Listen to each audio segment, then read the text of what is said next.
Entered back into open session as a result of that. So we are back in open session for 6 p.m. And our first scheduled appointment for 6 p.m. is a transfer station attendant appointment of Jeff Loomis. Cool. Jeff Loomis. Come forward, Jeff, and Bob. Should I have a seat? Have a seat, yeah. Oh, good, thank you. You're at the helm.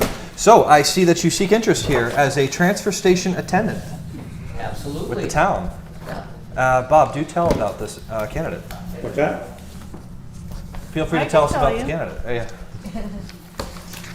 Well, Bob and I had an interview last week because we only had one candidate. We did the combined interview Right. process.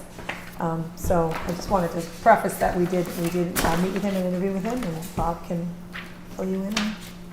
Well, Jeff and I met at the reuse shed, the free store. And Jeff has been managing that with a group of Shirleyites.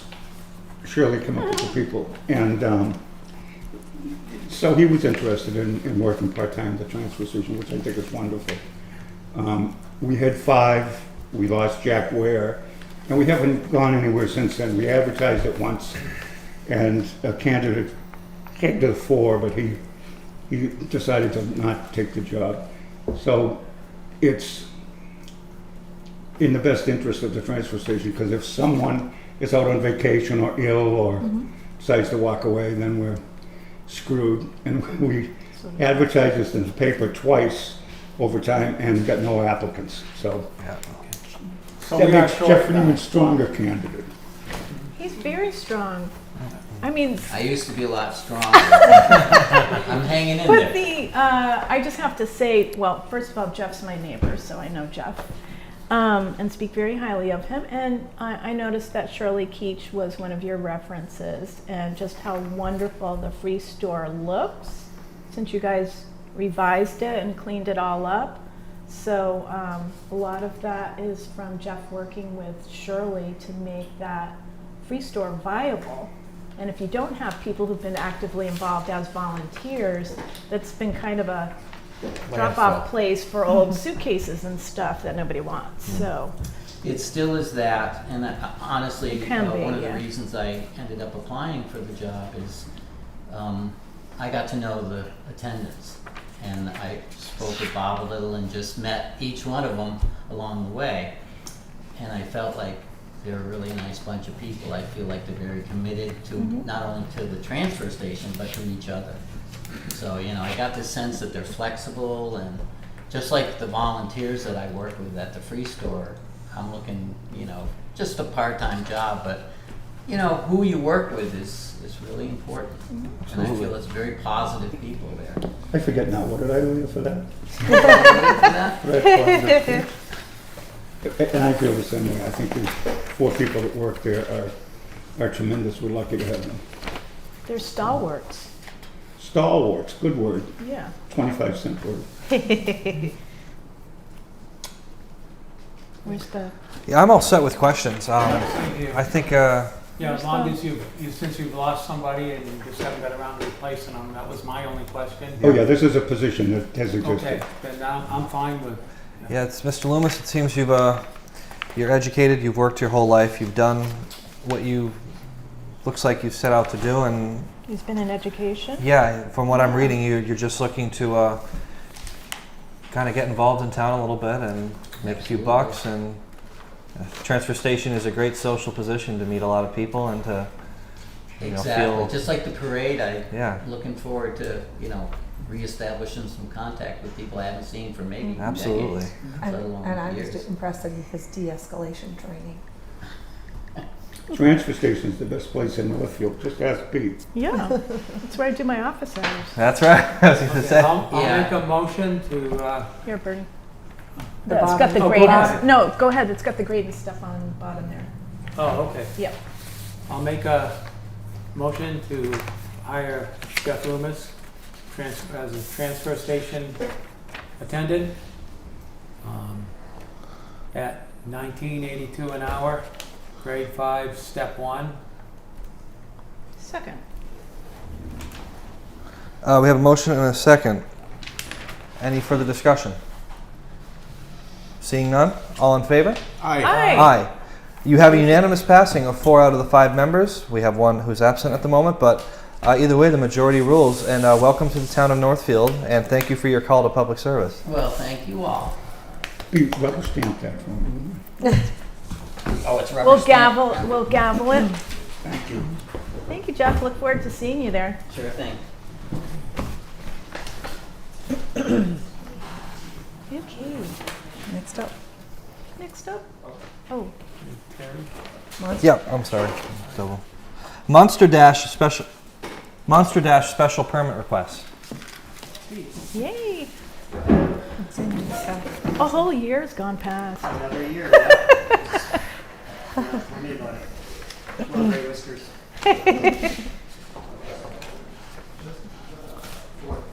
So, Monster Dash permit request. I believe we've seen a request like this before. It's in your packet, but Yes. it's like a separate And I little. looked at it, no problems with it whatsoever. Okay.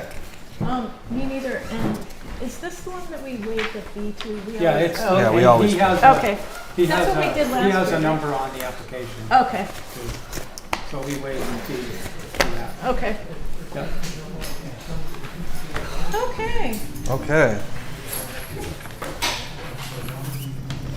I move that we approve the permit, special event permit for the Monster Dash and waive the fee. Second. Motion and a second. Any further discussion? All in favor? Aye. Okay, we have unanimous passing. Any easier than that? Yeah, oh, Yay. it's for That everything was to be easy, that quick and easy. easy, right? Yeah. I could have Woohoo! planned a whole evening after this. What are you gonna do now? I don't know, go to Disney World, I think. Yeah. Thank you. Thanks. Thanks for putting it on again. Of course.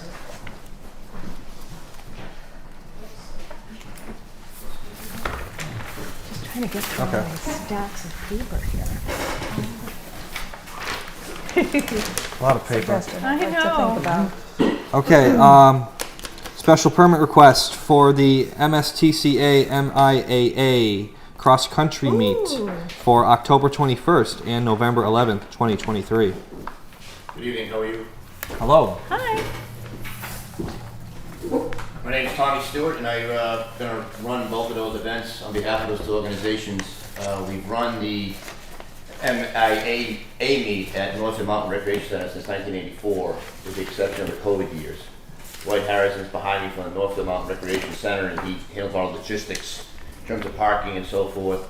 We do hire police and EMS and ambulance from the town to handle traffic and any problems with any health issues, and I also have an athletic trainer there as well. So if there's any questions you have, I'm more than happy to answer them.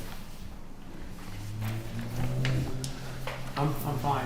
Yeah, I'm good too. I looked at the permit, everything looked good to me. Didn't have any questions about So it. these are 2 events, right? Two separate Oh. ones, the 21st of October, the other is November 11th. In the old days, the Chamber of Commerce or the Kiwanis Club used to sell hamburger hot dogs. I think Bill Walker was the gentleman's name way back in the day that did that. I'm going back probably 15, 20 years. Yeah.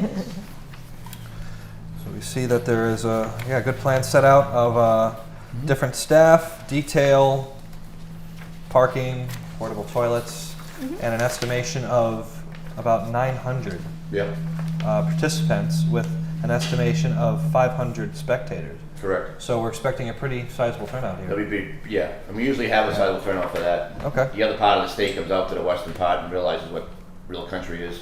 I may have the accent, but I'm from the Worcester I area. was about to say, I was like, I hear that. I'm from Yeah. the Worcester area, so don't, you can't kill me. I'm an old dairy farmer's son, so you can't kill me. I'm more of a country bumpkin than a city slicker. I can tell you Awesome, that. man. Good deal. Yeah. Sounds good. Insurance information is all squared away, Sandy? You have the list of comments from the event. Not in this little thing you don't. There's a note on it Oh, that I gave Alex. oh. Yes. Oh, in the folder? He has the full Yeah. sign off. Comments from Yes, I departments. It's on the top in blue. This? The sticky? Yeah, it just says comments from departments. It doesn't really say. I didn't see any comments, maybe, let me just check. Just that certain departments had no issues. Things that aren't filled in, we assume that just means no issues if they've been, if they looked at it. Call 911, should be good. Right, so the one comment you just read off was from EMS? EMS. Yep. Yeah, it said call 911, right? Yep. No, so No, that's the monster. different one. Oh, that's the wrong one. Okay, Tom and I just discussed this. We're all set. okay. Okay. I can also attest to very well when our event down there in the past was, like you said, 900 something runners and people. It's pretty well handled for Saturday. It's really a good event to have in the area. It's all recreational. It's all contained. It's not like they're crossing the road or anything like that. Right, and some night before, so the local community will get some, some money pumped back into it locally, which is a good thing. Right, right. We just haven't seen it because of the COVID years, Right. so, yeah. But prior to that, I don't think people realized how many people were already going to those events down there. And they Yeah. love coming out from the other side of the state. They love the course. And Dwight and his crew they do a great job as a mountain accepting us. So we're very fortunate. So I just want to, so that we're on the same page here, I have an email that Sandra sent out. This email date looks to be September 19th, 2023. We received a request for a special permit for 2 events. It is not being received within the application's requested time frame of 120 days. We'll review the select board at the October 3rd meeting, which we are doing. Per the application, please provide the September 27th to this office. I'm just reading here. Check for $250 as there are 2 events. An additional check for $250 will be required. Which I gave to her tonight. So we're all set. Okay, great. Yeah, I'm good then. So I'll take a motion on it. Can I ask a question? For decades, when I've been involved setting it up, I emailed, wrote letters, or spoke directly to Mark, and also to the former chief that I had interacted with. So Mark's already aware of this. Does this process get to the police department and they are aware that we're asking for a detail, or Tom's asking for a detail at the intersection of our entrance? Or should I still contact them directly? I would still contact him directly. Alex, if you can recheck, What it says, please respond. he signs off in here. When we get these things, that sheet goes out to all the departments. Right. They give it back to me with their comments. I can't off the top of my head remember if chief had something in there. It will be a very uncomfortable experience on that Saturday morning. To not have policemen there. Yeah, we want a policeman there. I would still reach out to him anyway, because it still has to be coordinated, even if, regardless of what he said in here, yeah, you'll definitely want to. I don't think there was any comments for that the chief said, so. Right, and it's his first year doing this, so I would set that precedent. All new. Okay. He's new. And next year we'll come back within 120 days. I apologize. That's Not all right, knowing it's all it. new. I just put you folks But in yeah. the spot.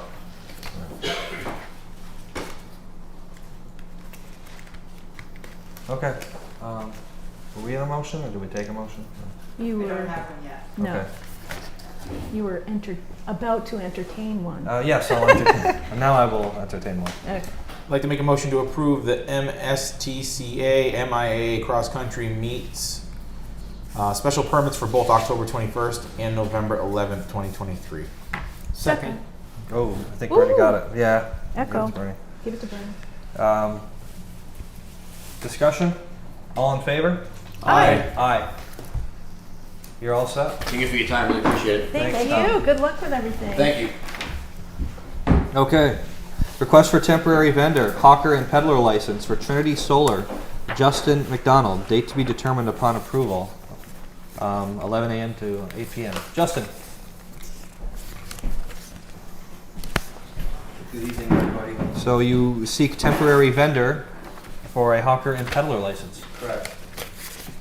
My name is Justin McDonald. I've been with the company for a few months, just door-to-door peddling information. Of course, all my permits up to now too have been all in check. I call the police department every day to check in, no matter what town I'm in. And our company's a little differently than some of the other solar companies out here. We're just knocking, giving homeowners information that's based on their electric bill for a no-cost system. And just a little background of our company. Our office is located in Holyoke. I live in Ashfield, Massachusetts, and our main headquarters is in New Jersey. And also our company works with the state and federal government as well as Mass Saving Clean Energy. Okay. And you've done something like this before? Yeah. This is my first time having to go like in front of us. Okay. Yeah, I would just ask that, you know, whatever the permitted hours are, stick to them. Just, Yeah. 100%. Yeah. When we grant this, I should say if we do, we do ask that you stay within the allotted time, because if it's outside of the allotted time, then sometimes it can come back to us, and then we have to answer to that because we're the ultimate approving authority. So, as long as we're just staying within the means of what is being asked of, we've granted these before for solar companies, to my knowledge. So, I'll make a motion. A motion to request a temporary vendor hawker and peddler license for Trinity Solar / Justin McDonald. Date to be determined upon approval, 11 a.m. to 8 p.m. Second. we have a second from B. Motion is. Sorry, you Does it, guys have to decide What that date is, Oh, It's 1 week. so what date? what week do you want? You can negotiate with. Is it usually a week? He has to do it week per week. So, Yeah. What date would I come back here every week? Is that the? That's our policy. It's up to the board. I guess you could entertain the license again. I don't know if you need to make Our it company clear. would like a month here if possible. So however the process is, I'd be willing to come in week to week if that's necessary. Well, since you don't meet weekly, that would be impossible. Oh, I see. So, You just do it My for rec- 2 weeks and then renew it after another 2 weeks. or you could have him file each week, and unless there's a complaint, you could deem it approved Yeah. and only Yeah. bring it to you in 2 weeks if there's a problem. That's not Does a bad that idea. sound- That sounds reasonable. So each week he still fills out the paperwork to let us know he's going to do it. He's going to be around. Alert the chief. And when are you gonna start? Tomorrow if it's possible. All right. So we'll date it as tomorrow, 2 weeks out with a potential renewal. Would I also be able to get some paperwork just so I can hand that over to my department too, as far as? Once you do it, I think she fills out a form. Okay. Okay, so I'll add to that motion to start October 4th for 2 weeks with a renewal 2 weeks further down to be considered. Second. Discussion? I have a question. Sarah? Has Trinity ever come and done this in Northfield before? I believe so. I'm not sure when Sounds though. familiar. It might have been before I was working there. Yeah, like I said, I do remember an individual coming in I think in the past year or so, Okay. Oh, seeking. is it Trinity? I mean, that's what I was. Yeah. No, I didn't think it was not. I don't. Yeah. Oh. I don't think it was. And how many houses do you think you'll visit per day? Just curious. 30 to 40. oh, wow. Okay. So if he applies for you in 2 weeks, if we just put it on your agenda, you're not, and everything's good, do you need him to reappear? Or do you just want to get the, See if it's in good standing, he doesn't have to. Yeah, if it's in good standing, I don't think it's necessary. so, yeah, just fill out, release the paperwork and submit the fee and then, Yeah, They can- resubmit it in 2 weeks, basically. Yeah, yeah. Okay, Solar for the has next more meeting. of a future than coal does. So good to hear. Good to know. yeah. Okay, I am a just wanna- combustion man, though. I'm just going to put that out there. Okay. You know, solar is a great Drives thing. a Prius, Don't so. go to Alexander's. Yeah, so we'll take a vote. Now that we got those details out of the way, all in favor? Aye. Hi. Aye. Good luck on your information gathering, Thank you. pushing solar. Thank you. Appreciate it.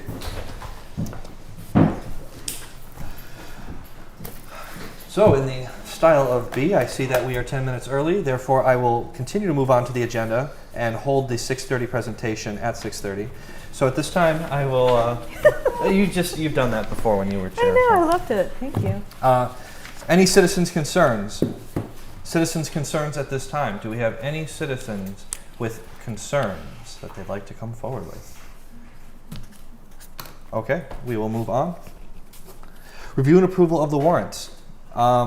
Do I have a motion for the 10/4/2023 payroll warrant of $75,274.67? So moved. Second. A motion from B, so moved by my statement, and a second from Mr. Cummings. Discussion on the payroll warrant. I don't think there was any. My I didn't see lookings of it, it's a pretty standard amount for the payroll. It's a little bit higher, but there was, I think, police detail. in Yeah, it. probably. Yeah. Yeah. I'd also think some highway, I think the parade, is shown Oh, over God. here. Okay. Yep. Okay. All in favor? Aye. Aye. Aye. Unanimous. Anybody else want to say the second one? I'll make a motion to approve the 10-4 vendor warrant of $319,463.88. This includes the Franklin County Tech School assessment, Oh, yeah. health insurance, Art 21 FY 22 350th The article. Community Compact. Yeah, that's an article. Oh, Article 21. I know, that's happened to me before. I'm like, what's that art?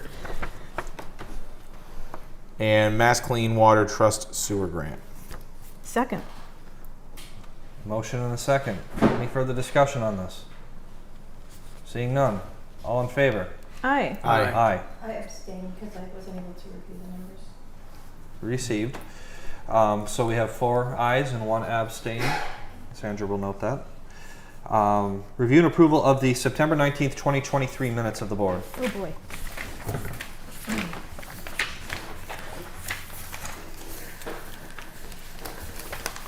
I move that we approve the minutes from September 19th, 2023. Second. Guys, amendment? Was there amendments to the last minute? That's the September 19th, is that what we're doing? Yes. The most recent minutes?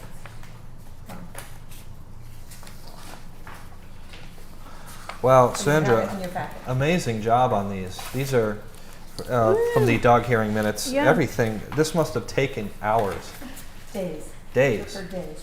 Fabulous work. Everything's laid out here that was stated throughout that very difficult hearing.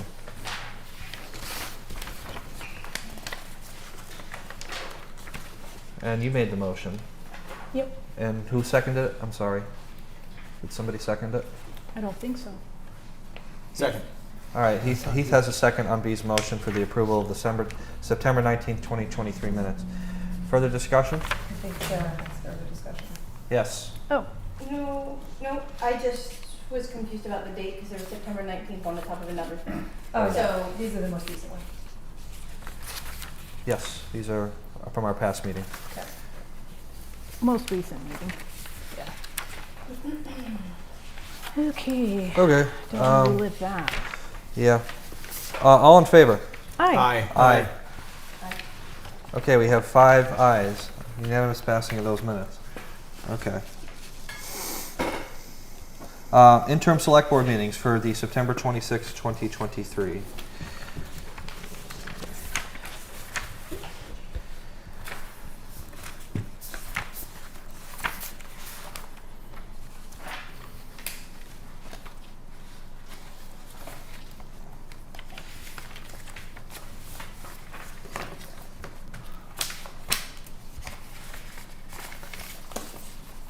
You haven't done those minutes yet, right?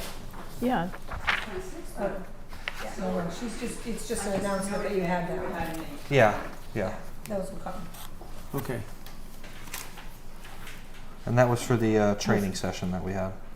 Yeah, the priority setting Yeah. and But yeah, And, no open meeting approval. law training. There's no review and approval of that at Yeah. this time. But just the acknowledgement of the fact that we did have a training session involving open meeting law and setting our duties and priorities. powers under Chapter 30A as a select board, and what we can and cannot do. And we had our attorney Jeff Blake, a fabulous man, a huge fan of him. just, yeah, he's great. Well, he's very helpful. Yeah, very helpful and knowledgeable, and probably one of the foremost authorities in public sector law and municipal government and advising through council. We also went over the various policies with him present too. Yes. Yeah. Which we'll come back to. Yeah. Yeah. We didn't take any action on those. So Okay. KP Law has been fabulous in representing this town and guiding elected officials so that we're in compliance to avoid lawsuits. And I should be bringing you back your goals for review at your next meeting. Yep. Cool. Meetings and events attended by select board members. Oh God. Oh, I don't like the sound of that. That sounds like a hefty agenda. Oh my goodness. Hang on. Do you want to start like over there? Sarah? Let's see. I have a question about the minutes before we move off of them. We had 2 minutes that we were going to discuss for amendment. They are later in the agenda. Got it. Yep. Yes, economic development, we had a really cool meeting where Jessica from FERCog came, and we had a guest speaker from the town, a business owner in the town. Parade, obviously, and fireworks were fun. And then I had I did a training for use in the town on GIS, which is the digital mapping system. Nice. For the ConsCom stuff? For Or in general? ConsCom, for economic development, Oh, great. for us as a town to make awesome maps. Good. Heath? I had the harvest dinner previous weekend with Yeah. B and hundreds of other people, as well as all the festivities of this past Saturday. It was pretty awesome, and all I have heard since then was how we need to do something similar to this on other years. So, come on, Not a Andrea, it parade, was so huh? much fun. You gotta want to do this again.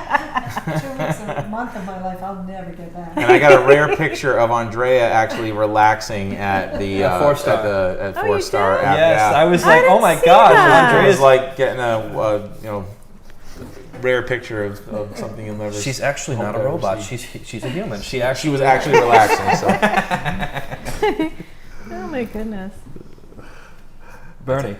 Oh yeah. Anything else, Heath? that's it. Yeah, I had Franklin, the FERCog, Franklin Regional Transit Authority meeting, and I had the Friends of the Northfield Seniors meeting. I had the 350th parade. Got to go in that in my typical Alex Meisner fashion. I guess we'll call it. We have video of that. Yeah, I sported a top hat from 1860 and my 1965 Harris tweed jacket, and just And your cane. yes, my cane from 1936. Just waving and saying hi to people, and Low key. yeah, it was a great time. It was a fabulous experience and one that I will remember for It was a blast. many years. It meant a lot to me and meant a lot to the town, and I just want to thank all those who were involved in it, and there will be another recognition for that at the end. And that's all I had. B? Yeah. Let's see, I had ARPA storefront, the dinner dance that Heath mentioned, which was lovely. Then we had the interim meeting. I sat in on the Community Preservation Council or committee, I can't remember which one they call, chaired by the experienced Lara Dubin. So it was interesting. We always send a representative from the Historical Commission, and he couldn't go, so I went, and I'm looking forward to getting up to speed on how grants are made. Then the parade. And then last night I went to a meet and greet with Ann Goby, hosted by FERCog and Senator Comerford and Representative Blay. And it was to meet the new, at her 100-day mark, she's the Director of Rural Affairs for brand new position, appointed by the governor 100 days ago. And she has a ton of legislative experience, and now she's on the executive branch side, and she is going to be going to all of the 181 small towns in Massachusetts. Rural. Rural towns. So her focus is on rural affairs. And I just want to let you guys know, Andrea was there as well. I ran into Gill Finance Committee folks and Bernardston Selectboard folks. So good representation by area towns. Great. Is that it? Yep. I was just wanted to mention for a meeting, I'd like to, if the board allows it, consider the another meeting that I had, and that was that when Senator Comerford and Representative Susanna Webster were in our parade. Yeah. I ended up speaking to them for about 25 minutes on the agenda topics that we'll be crafting Oh, great. as a result of their attendance. So you used the walk down Main Street to go through the agenda topics? The prior walk, and Oh, gotcha. so we spent a good amount of time of the topics that we'll be discussing and that we'll eventually be formalizing for their meeting. Okay. So, Well, yeah. we're going to be talking about that, right? Isn't And that? I needed to add another two. Sure. I met with the town moderator to discuss elections, town meeting. Sure. Great. Great. Busy. Look at that. We're right on time for our 6:30 presentation involving the EMS. Don't And you're able to, yeah, how's your car? Here, how's the car? Great. Actually, by the time I was even, I don't know if Andrea mentioned it. Yes, sent she her a nice did. video of me on the side of the road. Yeah, we saw that too. I had a wonderful piece of somebody's exhaust from a combustion engine doing those things. Of course, it rammed up in my 13 mile per gallon Suburban and wound up on the side of the road trying to pull that thing out. So by the time I got it out, I was absolutely filthy and in no shape. I was gonna say you've got some greasy hands still. Are we all cleaned up? Just a little, but no, no permanent damage, but I do apologize for not making it. It actually sounds like it was probably a good thing because I was able to watch some of the discussion, and you got a little bit of a preview of what we wanted to talk about. Are we able to get the presentation up on the screen? Show the slides, Okay. as you talk about them. So I think it's actually good that you had a little bit extra time to read the report. It's lengthy, and I did bring some copies for everybody. We haven't changed anything on the report yet, so it's still in the draft form, which basically is waiting on your comments so that we can put in our next steps and then take that draft marker off of it. That's the report. But we are waiting on one data set that Mark pointed out we had incorrect, and that was really around some of the revenue, the different revenue reimbursements from insurance. So we're actually working directly with your billing agency to get all that stuff resolved and get the correct data in there, but they haven't sent me the updated stuff yet. I will say it won't change anything in the report in terms of the recommendations. It'll just change some of the underlying data and a few of the numbers here and there. But as I'll talk about when we kind of move into the presentation, we shifted the project a little bit as we were moving along. So if we could, are we able to pull it up here? Yeah, a minute ago.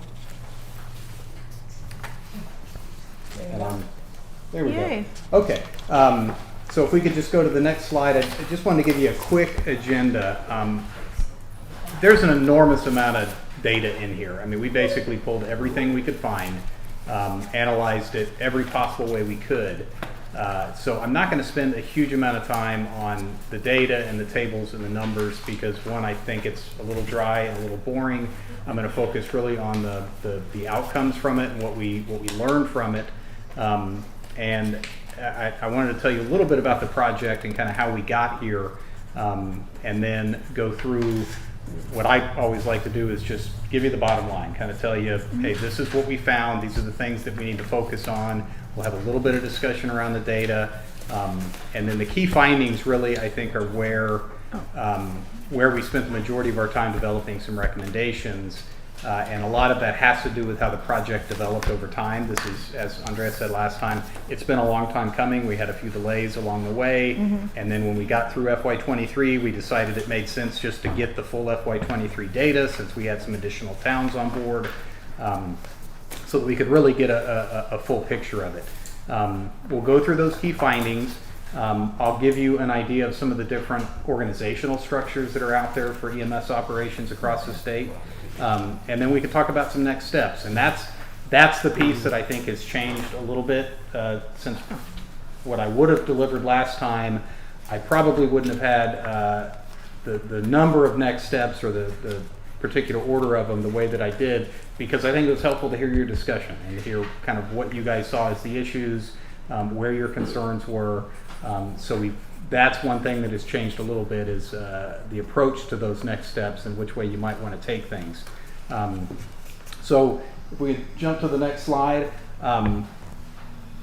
one of the things I wanted to make sure everybody understood is really what this project was. So we got from the state with the town a grant through Division of Local Services to do a feasibility study for regionalization of EMS.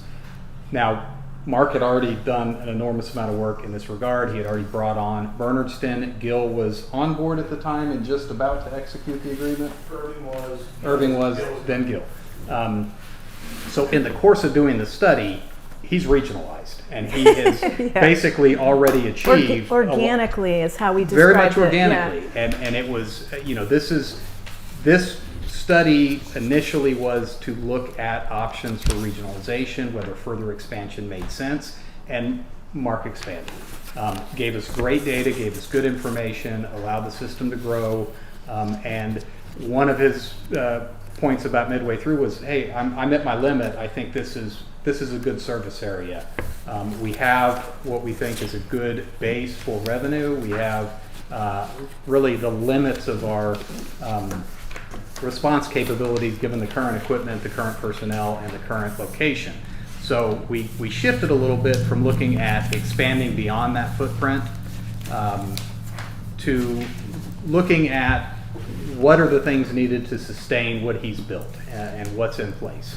And what are some of the underlying financial foundation pieces that we're missing, because ultimately what we discovered was EMS is a very high functioning department right now, but it's very tenuous. I mean, it would not take much, loss of a few key personnel, for basically it to collapse.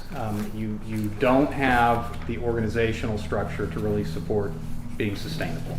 So we looked at what are those pieces that we really need to get in place.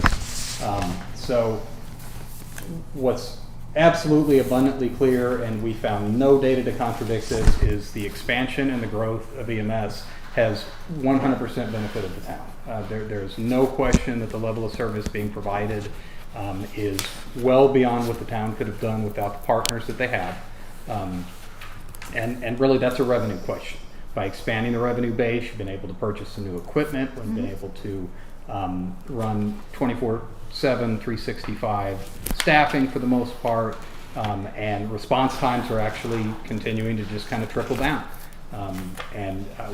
We're not seeing anything that would indicate that would be possible as a standalone department without 3 additional primary response towns. So that's our number one finding on the bottom line. I hit the second one already. You're more or less at your limits with your current location. Anything beyond this, you start getting into response times and geographic considerations that are problematic. So we don't have any recommendations on any future expansion beyond what you have until you address some of these underlying financial and organizational issues that we found. So We don't have room for another ambulance. well, and Either. and we talk about the facility, we talk Yeah. about that, and we'll get to some options and some opportunities around that. But basically, with the current facility, even if it was a newer facility with a little bit more space and you could house A1 on site, you're still more or less at your limit with your staffing and where you're located with a single station. So the number one issue that you guys have right now is the staffing model. You're operating basically almost exclusively relying on volunteers. You do have a full-time person. You have effectively a second full-time person, and we'll talk a little bit more about that when we move forward. But you can't sustain the operations off volunteer alone. I mean, you're sitting at about an 80-20 mix right now with your response calls of volunteer. And for an agency of this size, it doesn't take much for that not to happen in the future. It would take, an accident on somebody's part. You don't have the ability to recruit additional people in.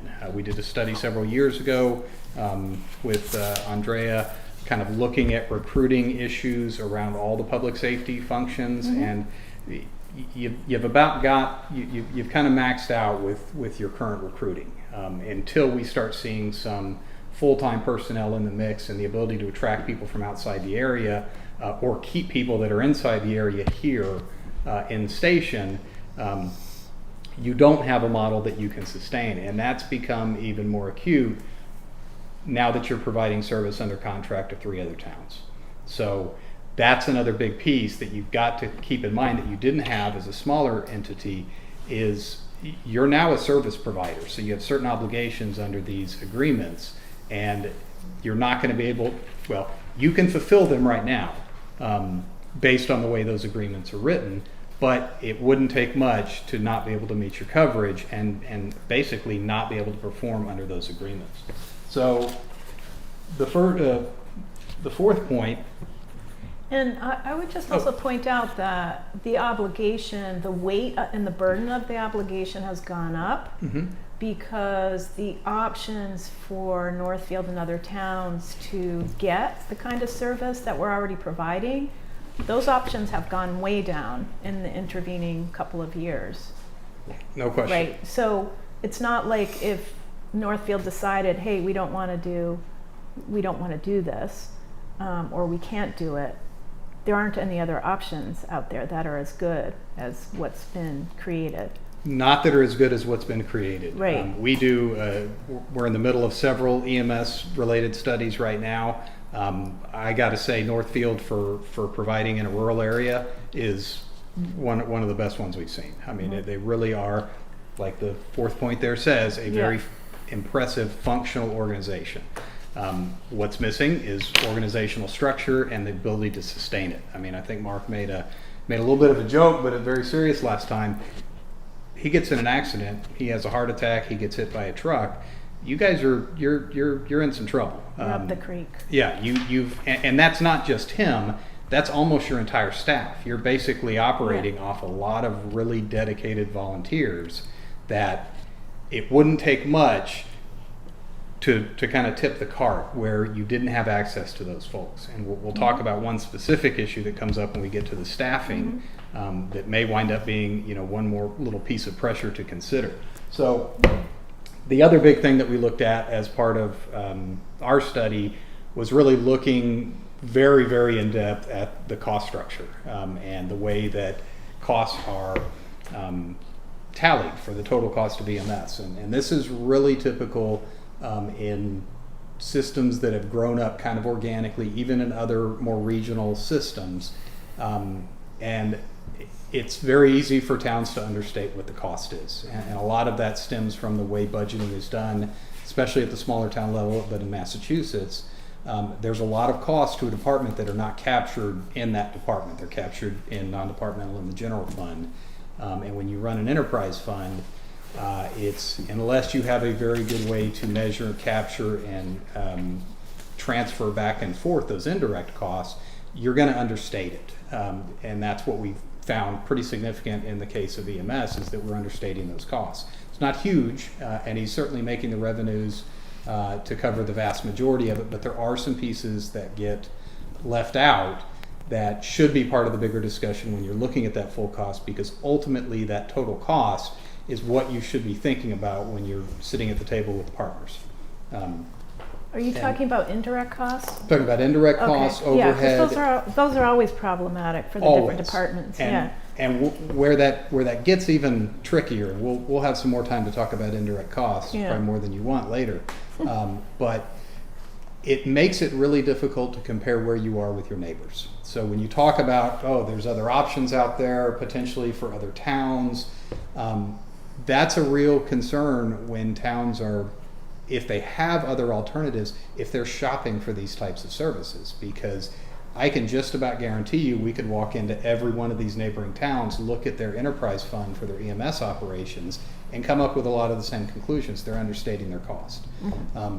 I think that as those studies happen, and they're happening right now across the state. There's a lot of activity around EMS, that there's going to be this kind of regional understanding that we are way undercosting our EMS operations. And that's something to kind of keep in mind, because I do think it makes for a very difficult apples to apples comparison with other communities, especially when you start comparing an organization that's sized right and has good capital planning and all these other pieces. It just makes it very difficult to say, well, we could go to this other town and save this much money, or why are we paying this? Look at what they're paying in this town. So that final point about our costs being understated, that's one that we spent a lot of time looking at. We've done this for a number of towns, and every town's a little bit different. But that's one of the hardest pieces to really get out in the discussion and start to talk about with your partners, because ultimately you're going to need them to help. I have a question about that. So you've mentioned a couple of times that other towns in the area are also doing regionalization. Can I get an idea of the time frame? Because this is why. I feel like in some sense there are competition, right? If we bring our prices up to where they need to be to balance everything out, if another town is still way underpriced, they haven't yet realized that they need to bring their prices up to actual expenditures, then in some sense there are competition for the people that are, for the towns that are joined with us. Well, it's self-limiting to some degree. Obviously, geography and road networks make a huge difference. I mean, Mark knows full well there's certain areas that without a second station, even in towns right next door, you're not going to be able to serve and hit acceptable response time. So there's some geographic limitations in there.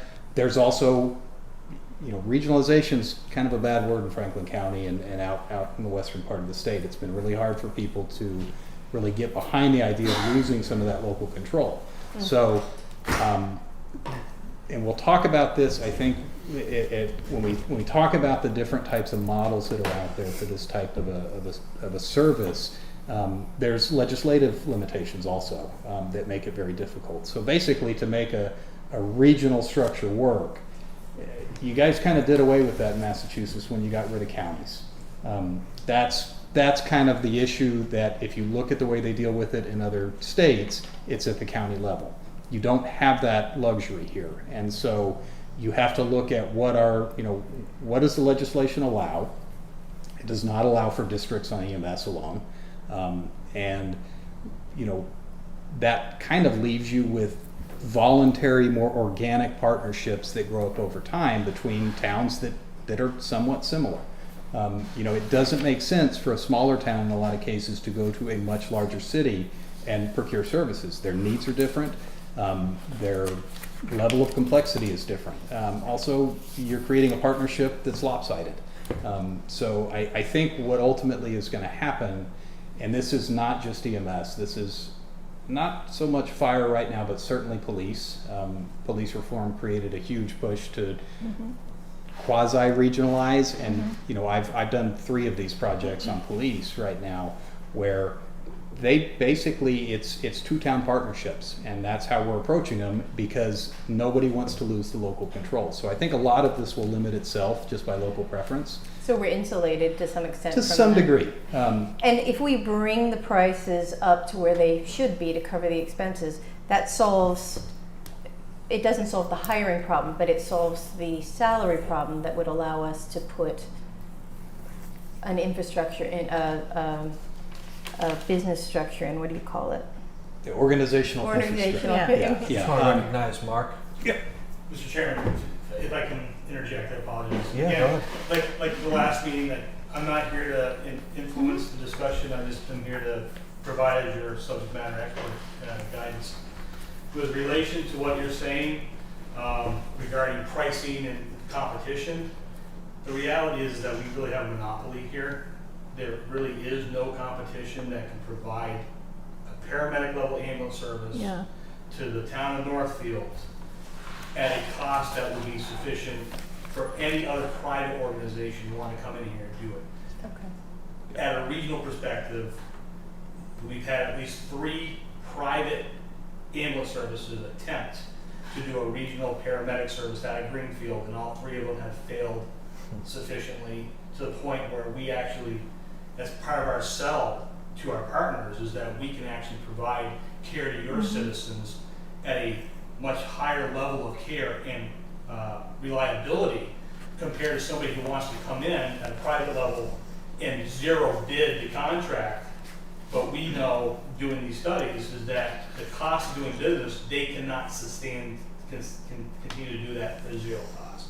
And the result is a reduction in the service level to the citizens. Right. So it all comes back to you get what you pay for. And unfortunately, But if they get locked into a so my question was on the part, that space in between when you know what you're getting and you don't know what you're getting. Correct. You understand what I mean? And I think that is what this study has shown, or will show, is that you may have to pay something, but the product you're going to get, you're going to know what you're going to get from the product, compared to if it doesn't cost me anything, I hope and pray that my loved one doesn't die while we wait for an ambulance to come from who knows where. Yeah, and like he said, I don't think you have any real threat of competition at the level of service desired from any private entities.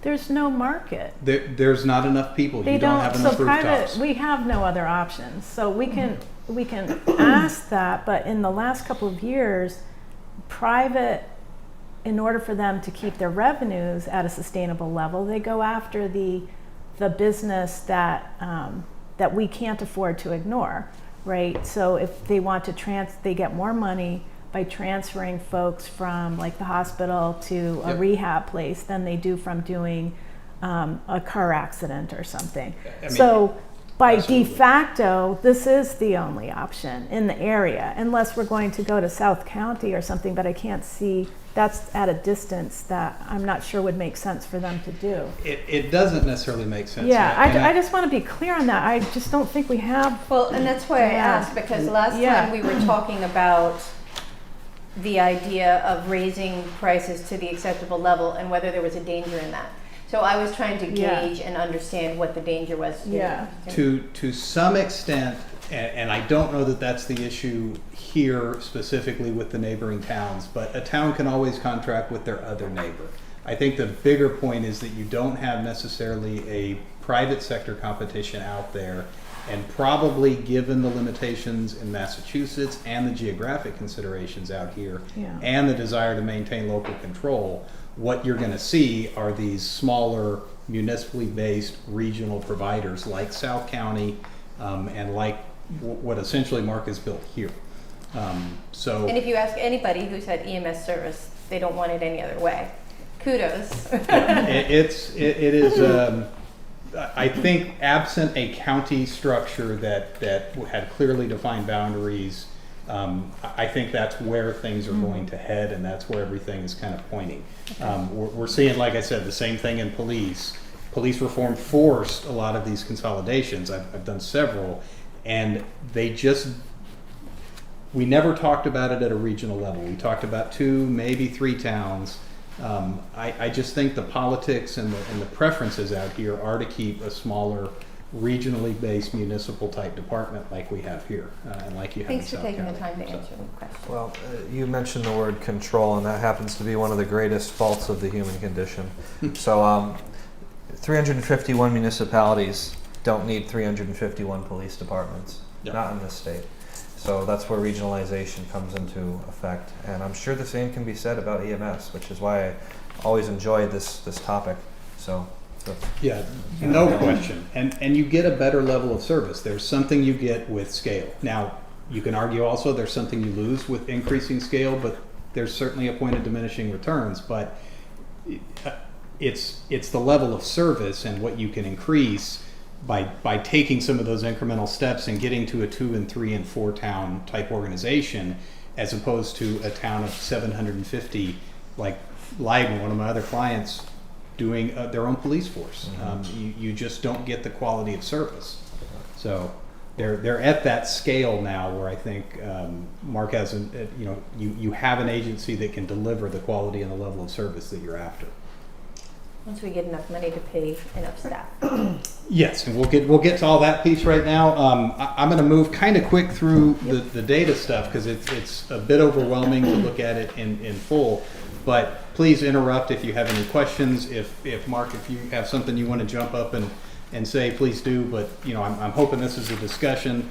So what I want to look at just real quick is we'll just talk about revenues, and I only want to show these just to show the trends of what's happened in the last few years. You can see in exhaustive detail in the report a lot more information around the revenues, the types of revenues, and the structure of the revenue.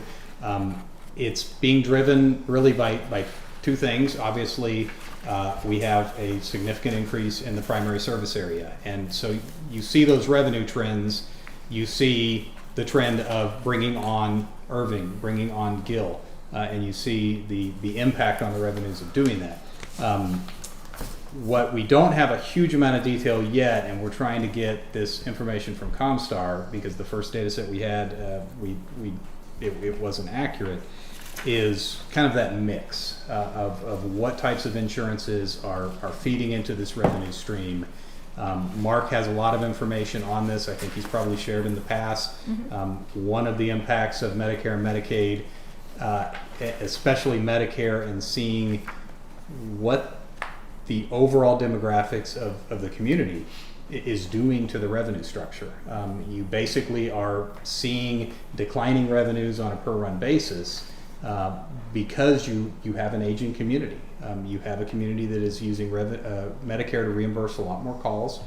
It's what, $300 compared to about $3,000? 300 compared to 3,000. Yeah, so it's a significant piece, and that's an important thing to keep in mind, and also just one that I think seeing the revenue growth that he's had with this, I don't think that, and we've got statistics in here on revenue per run, and there's a lot more information on that in the report, but at the current rate of community aging in Northfield, and the kind of flip of Medicare revenues as a proportion of the whole, it's increasing substantially year over year, and that's a threat.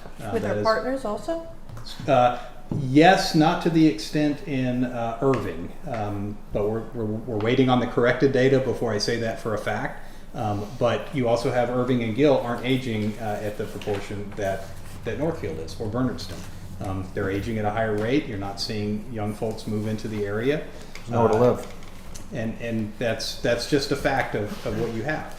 So that brings certain challenges to revenue. So a broader customer base is obviously going to help diversify that a little bit and start to mute some of those effects. So I put the revenue stuff just in this presentation so you could look at it and get an understanding of how it's grown as we've added these additional towns.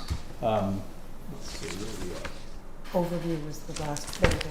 We're on our overview. As a enterprise fund, though, is a way for operational. It doesn't sound like with the way the reimbursements are coming in and that they'll be able to run the EMS as an enterprise fund. Well, it is run as an enterprise fund now. The enterprise fund but is, I'm saying in the future, if you can't go up on the rates to sustain for your operational, then you're not really a true enterprise fund. yes and no. And yes, I would agree with you 100% on the first part, but I would put the caveat in there that right now the enterprise fund is in the black. It's consistently been making money. That. I'm saying in the future. Yeah. Well, in the future, if it were to continue operating the same way, it probably would also remain in the black. And it would continue to show that it was generating a profit on each run and it was sustaining its own activities. What the enterprise fund doesn't capture now is the problem. It's those indirect costs. It's the costs that the town itself has in operating payroll, providing the IT systems, all those indirect pieces. Plus, I think the biggest piece that is lacking is capital planning. That's one of the reasons that you set up an enterprise fund, is so that you can have mechanisms to plan for future asset replacement. And by not having that, when we introduce those things, we do see that we're actually running at a deficit when you consider those. If you consider them, you should. We recommend that you do, but the enterprise fund as it is, Mark could probably keep humming along and keep showing it in the black until you got to go to town meeting and get another ambulance, or consider facilities. That's been an ongoing struggle. So yeah, it's complicated. We'll talk about that when we get to kind of that indirect piece. But we throw the ComStar collections up there. This will be one that we are able to update with better information when we get the revised data from them. But I think the piece here that's really important to look at is, Mark's only able to collect on a call when it results in a transport. And that's a big piece. So right now, if you look at that column second from the left, that's our percent of calls not billed. So right now in Northfield, you've got about 35% of the runs that he makes generate absolutely no money whatsoever. So they're being subsidized by all the other runs. That's higher in Northfield than it is in the partner towns, considerably in Gill and Irving. It's about level off with Bernardston. But that, as a trend, when we look at that year over year, that's been increasing slightly as well, that percent of calls not billed. So again, that's one of the things that argues for additional scale, for additional revenue. You're going to have to subsidize those unbilled calls. Somebody falls out of bed. Mark? Declines of transport. Just a little caveat to that piece of information is that Northfield's percentage is higher on those types of calls because Northfield EMS is your first response medical organization for the town of Northfield. We provide first response to your citizens in addition to being the ambulance transporting organization as well. So we provide two services for the town of Northfield. Bernardston, Gill, Irving, they have their own fire department that supplements us as well, where they will cancel us or where we don't need to be involved in those types of calls. That's why their numbers are a little bit less than what ours are, because they are managing that again through their own communities, resources to do first response. Well, the first responder structure is pretty consistent throughout the Commonwealth, right? Is that you have a first responder and then you have EMS, right? And the first responder is normally, am I correct, the fire department? Fire or police typically, but correct, but not in Northfield. Well, and they're not always, there are a lot of PDs that their police are not first responder certified. So, that's another service that Mark provides. I mean, But a they do lot of training with all Commonwealth the PDs. communities have fire and EMS together. Correct. Yeah, okay. Well, I don't know what the proportion is right now. I mean, but we'll get into that later, It's less than what you would think. It would be interesting to know, and it raises an issue later in, I don't want to delay it, later in your proposal where you talk about in order to do a district, for example, it's the legislation is typically filed under fire district, correct? It's only allowed under fire. Correct. You cannot do a separate EMS district. And Okay. that's, you've only got 2 districts in the state, even for fire, period. So it does not seem under the current legislative environment that it's really a viable option. But we can talk about that when we get to it. Good. Can we get to the next slide, please? And actually, we just covered that, so we're on the other revenues. So one of the things that we did look at, there's some other revenue that's floating out there that presents some opportunities in the future. And that's something we can talk about when we talk about where the department is going to head in the future, especially from kind of a management and administration structure. Right now, you're providing a pretty significant amount of money on an annual basis outside of these agreements by direct billing to towns. So these are all billings that show up really on Mark's set of books that are outside of ComStar that the town collects on, that are potential opportunities to talk with other towns about other agreements that don't necessarily have to be full municipal partners, but potentially running intercept-only contracts or running certain shift coverages. There's opportunities to look at additional agreements beyond what you have that really wouldn't impact your current service right now because you're already doing them. You can look at Turner Falls right now. I mean, that's been pretty consistent that they're running, in excess of what you're billing some of these other towns for just running ALS service to them. Those are all intercept billings, correct? So there's some other opportunities out there, but again, I think that you really don't have you don't have the structure to allow management really to sit back and look at some of the bigger picture revenue and cost considerations, because he's a part-time volunteer, and so that does present some issues right there. So next slide, please. Could I ask, why is Turner Falls on there twice? Because they showed up in the data twice. There was, I think, a space after one of them. Got it. So Don't they have two different districts? Turner Falls in Montague Center. yeah, and that's Montague Center wasn't that data set right there. Montague Center's tiny. That list was just where we are intercepting another ambulance service to provide ALS. Yeah. The Winchester versus Winchester, New Hampshire was their bank account change, and the title on the check changed, so therefore they got a new line. Okay. Okay. So these are the same, these two together. So the next slide kind of looks at the bigger picture, and this was so this is effectively kind of a net income, not really adjusted for an accrual type accounting. So we're just looking here at the operating expenditures versus the operating revenues. So we pulled out the assessments and just looked at what are we generating off our operations and what are we generating in terms of costs for those operations. And you know, we've been operating at a surplus when we exclude capital, and even after excluding those assessments under the current structure. Mm-hmm. So this gives you a pretty good idea. The 24 budget, it does show that we've got a operating deficit, but you know, Mark obviously is not going to let that happen. He'll adjust his expenditures, and that's just an expenditure projection for 24. We ran ours, we used Mark's instead. His was actually a little bit more conservative than ours. But, you know, without considering those other pieces, the fund is healthy, without considering the capital side and those indirects. And that's what I want to show on the next. Well, we'll look at the per run costs. So those assessments are the ones that we're saying are less than they would be to be equitable, is that right? Oh, yeah, absolutely. And we'll spend a fair amount of time talking about the assessments, but that is, you only see, Bernardston only shows up on the last year because previously they were actually accounted for in the ambulance donation fund, but beginning in FY24 they're pulled into the operating fund. So the next slide has our per run costs and our per run revenues, and this is just looking at operating only.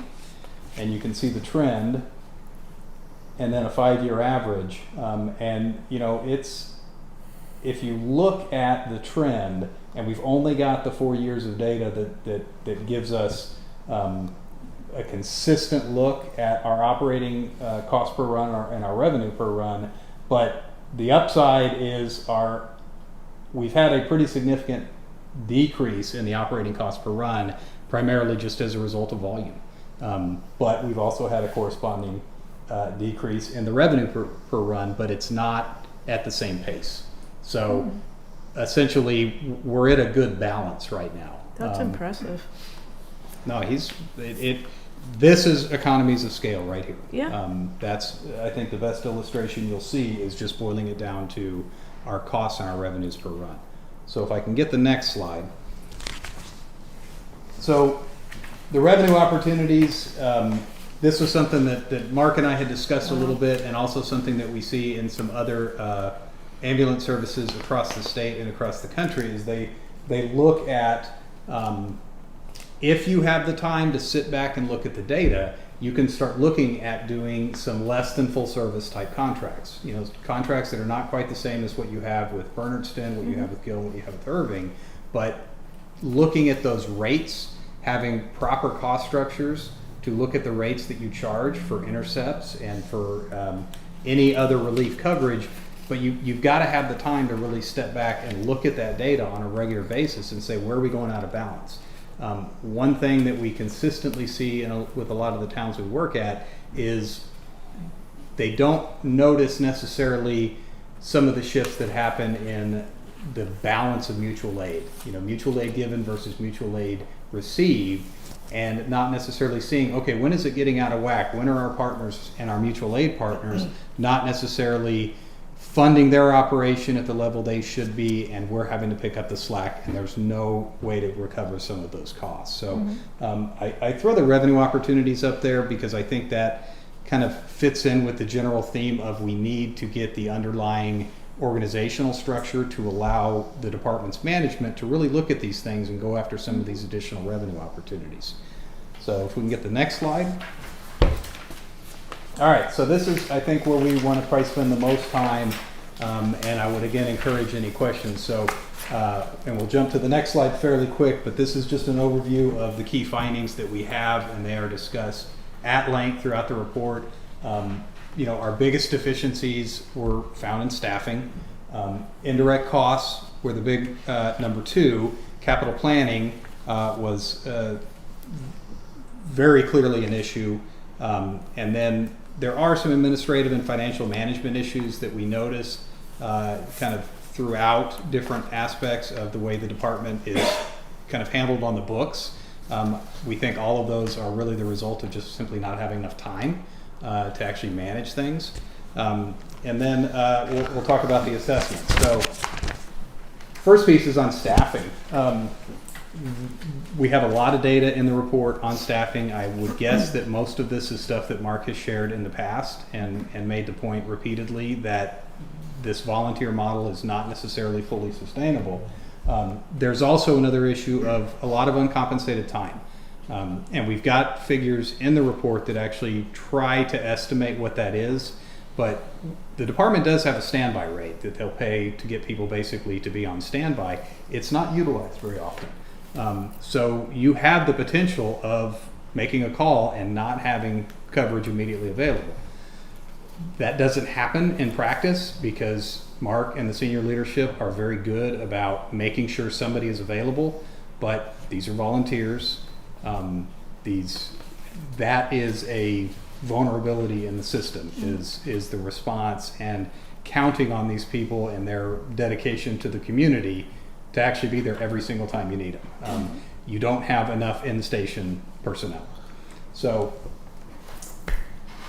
one of the other big things we saw, and this was looking at payroll, we actually looked at it over 2 years. We focused just on the last full completed year.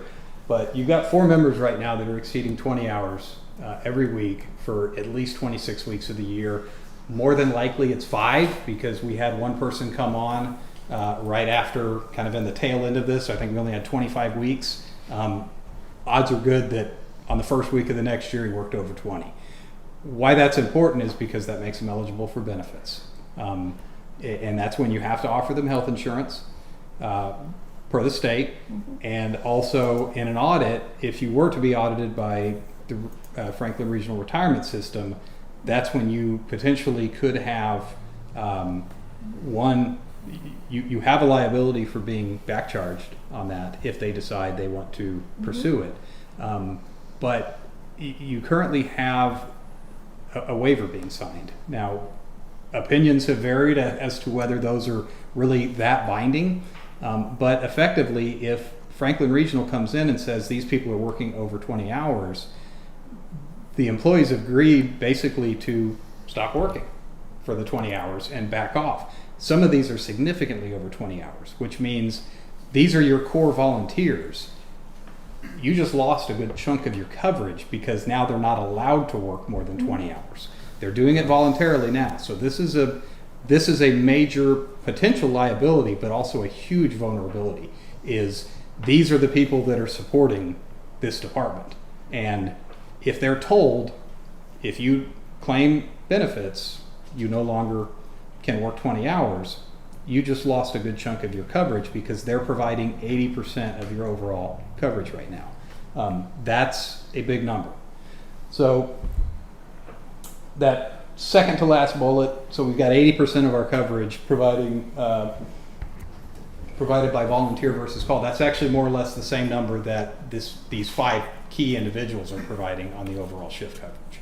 So the total roster, you had 26 people over the course of a year. A few of those left during the course of the year, a few new ones came on, but you have 5 people out of there that are providing the majority of coverage. And you only have 1 full-time benefited person right now. So the staffing, and there's a lot of discussion about different ways to deal with this.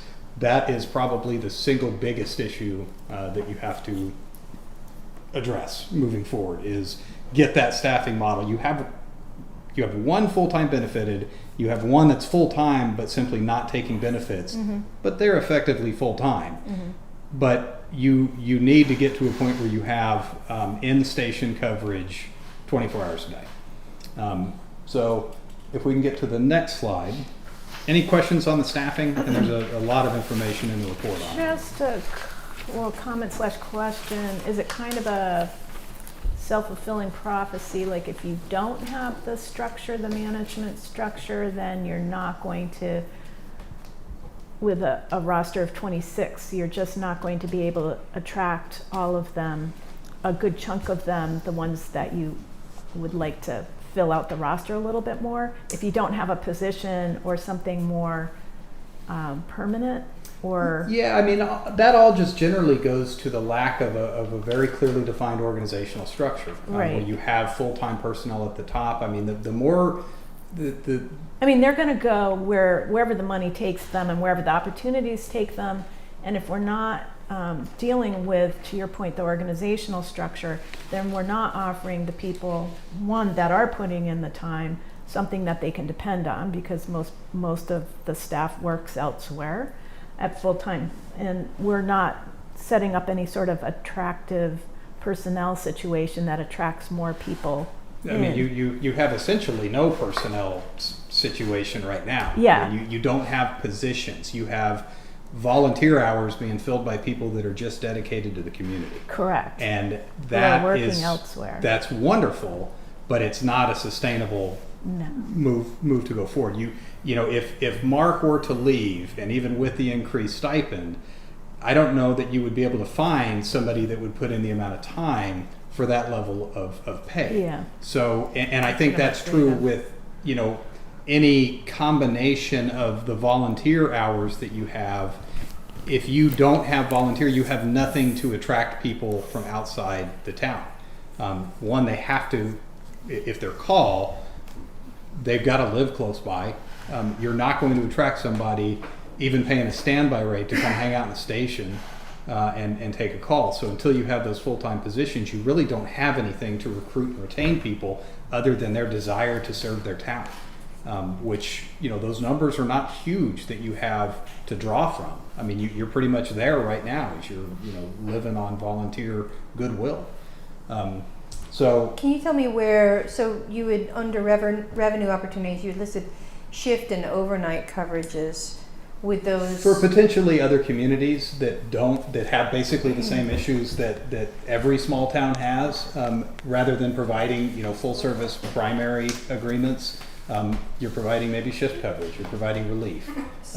That's so been done in other communities. What that is. Are you saying that they would be paying They would be purchasing specific EMS folks, specific staff to be on staff certain nights, or are you saying they would be giving the town money to be on shift for them?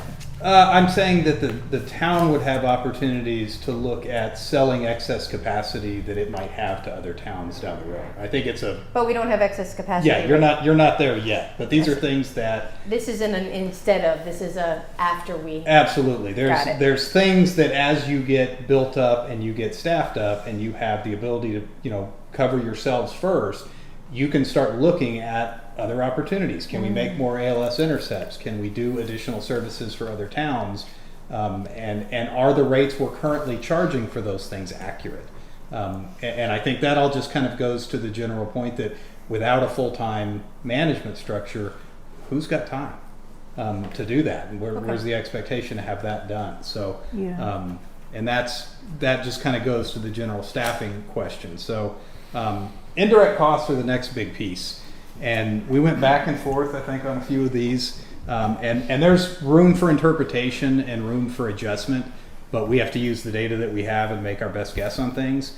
The town provides service to EMS indirectly. So supporting payroll, supporting IT, handling health insurance, handling payment of insurance premiums, managing a P card, all the little different things that the town does.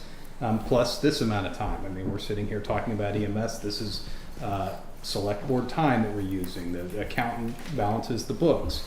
So those costs have to be recovered. And this is always something that there's a fair amount of debate internally on what the best way to measure those things are. We typically just use some pretty industry standard things. One is simple estimation of amount of time, which is what we use for most of Andrea's time, for the select board, and for some other departments.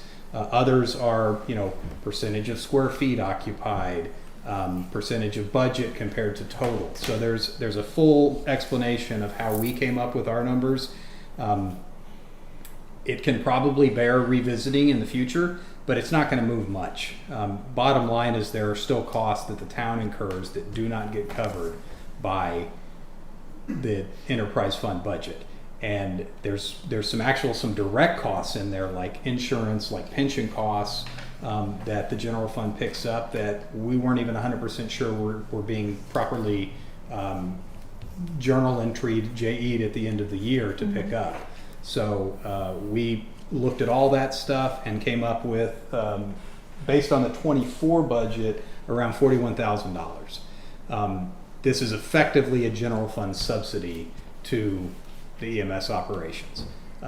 Even if we were to go back and kind of revisit some of these numbers, it's not going to change huge. But that is something that down the road you need to look at regularly. I mean, there's been a concerted effort over the past few years to move some things into the fund. He is budgeting for some of those things, and we are collecting some of that. So it's not completely.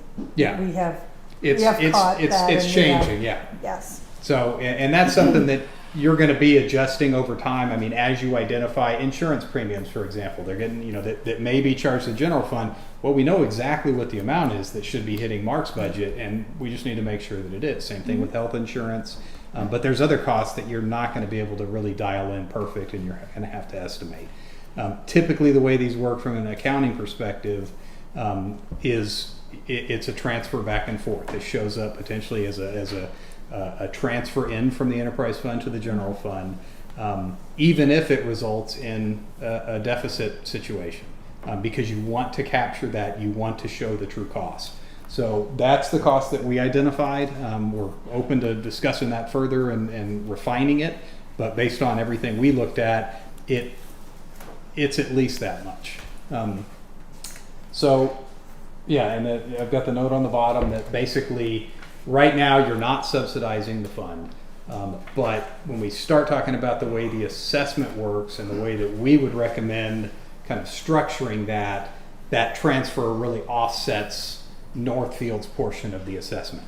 So if we can get to the next slide, this was another issue, and you guys have experienced this periodically, especially as you've been talking about facilities, but certainly when you had to purchase the last ambulance. Government best practice absolutely includes long-term planning for capital asset replacement.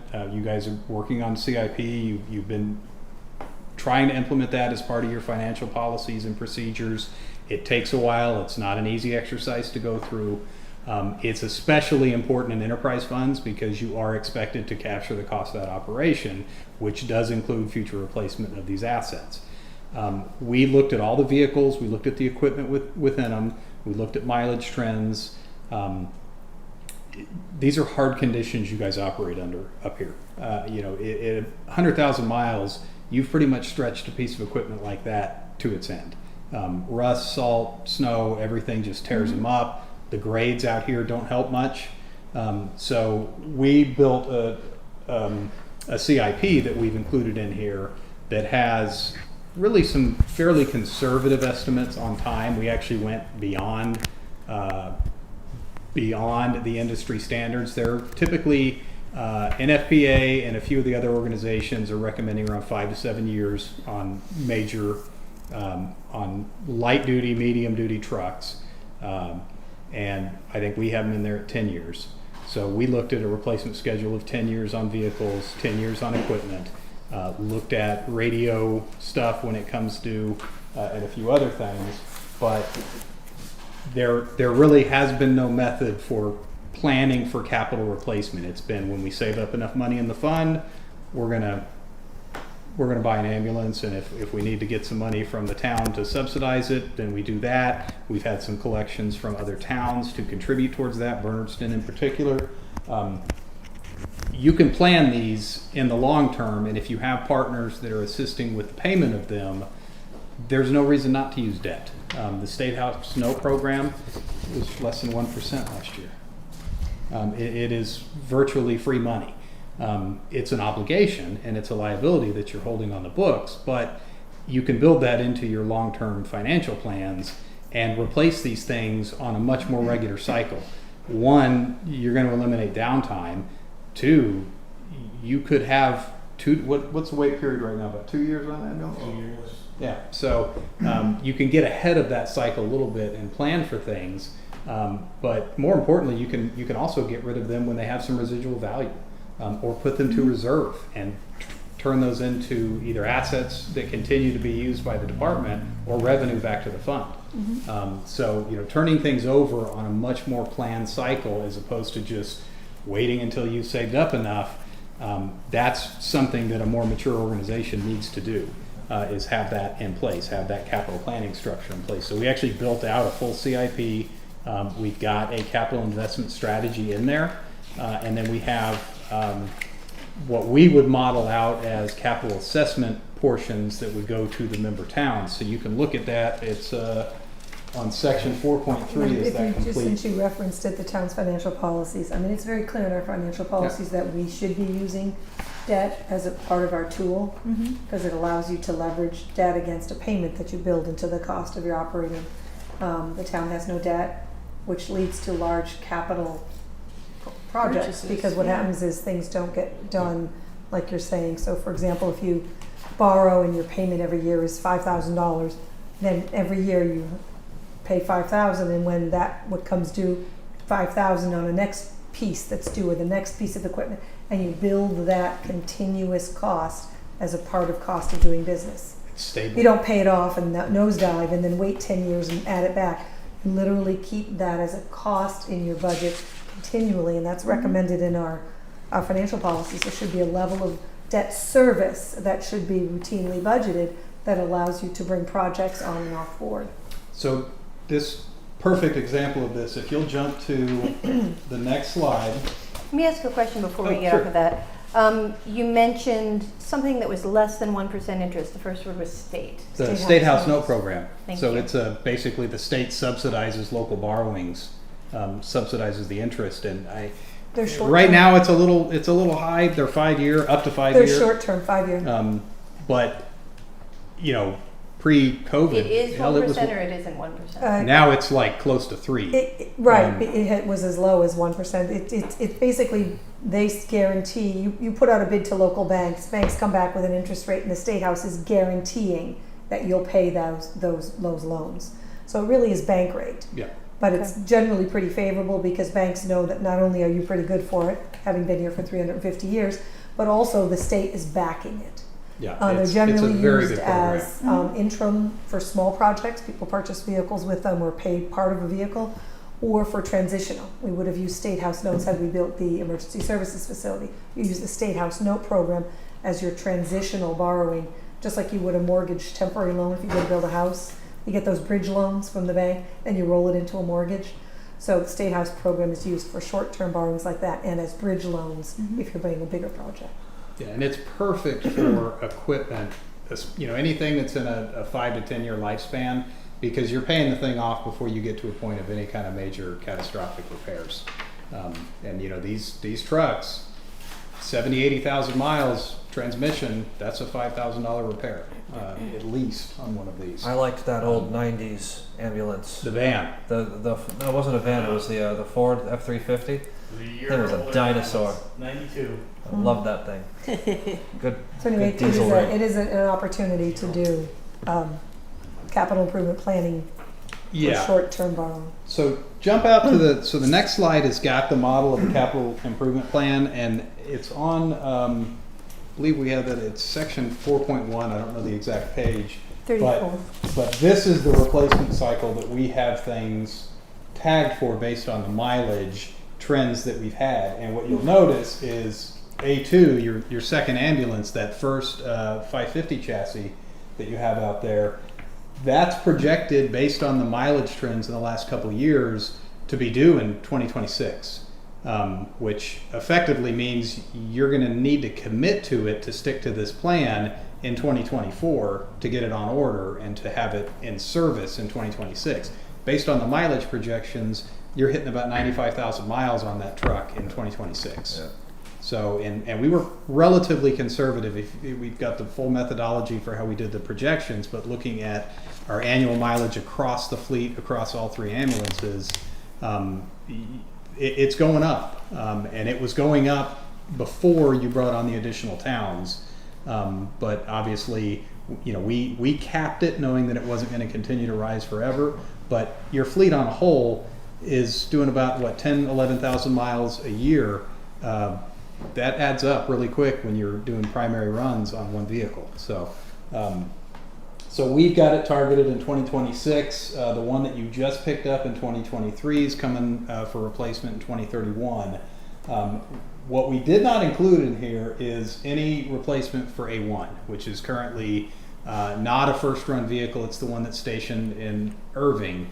And we'll talk a little bit about why we didn't include that when we get to the discussion with the other towns. I just want to be mindful of the time. Are we So doing had to a start moving 6:30 to faster? 7:30 block. We have a pretty hefty agenda to get Okay, to still. So. so we can jump past this. You can look really quick at this next one, which is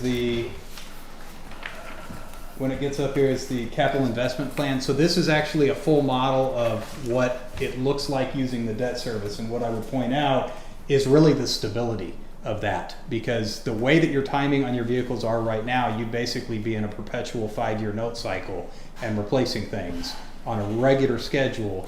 And eventually that debt is going to drop off and you're going to have debt hitting periodically every 5 years for a 5-year span, and then dropping off and then picking back up. So it's a good use of it. So we can move up to the next one just in the interest of time. This financial administrative management piece, this is a kind of a general catch-all for all of the little things we found when looking at the various records, the data, the management structure, how things are working. And what it boils down to is, for an operation of this size, providing services to 4 people, you can't do that with a part-time volunteer. There needs to be additional hours, time, resources, outside work, whatever, to start to build up the administrative function of this department. I think he's doing everything he possibly can right now, but that's a full-time job, quite frankly. So you're there in terms of your operations. You're just not there in terms of the organizational structure. So you can kind of look through all of these different things. They're talked about in pretty great detail in the report, all the different little pieces that need to be caught up on. If we want to go to the next slide, I think this is one that is going to be pretty important to start talking about with your partners. So there really was no method other than just what do we think they can afford when these assessment numbers were come up with in the past. And I think it's good that the towns were on board and able to do something, but these numbers need to be based on actual data and some real numbers. So we've got 4 total versions and options in the report for different ways that these costs can be assessed, but basically they vary from need to have capacity on standby versus actual utilization, to another model that FERCOG had proposed in the past that includes EQV in part of the question, ability to pay, relative wealth. I don't make any recommendations or judgments on any one of them. I think that the most reasonable one that is most supported by the data is probably looking at the standby capacity model that's pretty popular across the country, that in places that do this, and that's really just looking at demographic factors, so population. I did a weighted average in here that looked at all 4. So if you want to jump to the next one, you can see a comparison of looking at, this is how we structure the assessment itself. So we're taking our total direct costs, we're adding our indirect costs, we're adding our capital costs, We're adding the recommended amounts that we would suggest for additional staffing and management, and coming up with a total EMS cost of about $715,000. Which is, more than what you have budgeted, but only a fraction of that is additional stuff. So we compare that with the revenues that we're looking at for FY24. We backed out those assessments so that we could kind of recalculate what those assessments were, and we come up with what we call the subsidy required. That's the amount that we believe and we would recommend be apportioned between the partner towns. And the next question is, what's the best way to do that? And I think there's, again, we looked at 4 different models. If you want to jump to the next one, you can see how that breaks out. In any case, everybody is looking at increasing what they're paying now for EMS, if you take the recommendations around indirect and actual capital planning. So what the net impact shows for each town is the comparison, and this is the model that looks at just population. What that net impact shows is the difference compared to what they're paying now. In the case of Northfield, it really compares it against the transfer back that they would be getting for indirect costs. So the net annual charge to replace ambulances on a 10-year cycle, to replace equipment, to have the additional full-time staffing is about $30,000 a year under this model. The next one, Right, and this is a population-based model. So this is just population. There's multiple possible assessment. You can work this in so many different ways, but that's a very common one, just simply because it looks at what's the necessary capacity to have on standby to serve this many people. So the next one is really just a blended average, a weighted average of population utilization based on runs, and EQV, so ability to pay relative to the community. That's a pretty common distribution formula or component in Massachusetts. It's used in school funding, it's used in a lot of the COG assessments that are out there. So it's relatively defensible. I think that's something that towns need to kind of figure out. Does this make sense? It obviously has the impact of shifting a chunk of the cost towards the town of Irving. They do have a very high EQV compared to their neighbors. But it's also the ability to pay is a legitimate consideration, I think, in some communities. So we put this out there just as an idea of something that's been used in other communities, and so you can see how it looks. But again, in any case, everybody is looking at an increase in their assessment based on the capital planning and the capture of indirect costs. So any question on the assessments? No, but they're not as high as I would have thought. We go up. No, I thought they would be a lot higher than that. But Well, keep in mind the one piece that's not in here. Yeah. Facilities.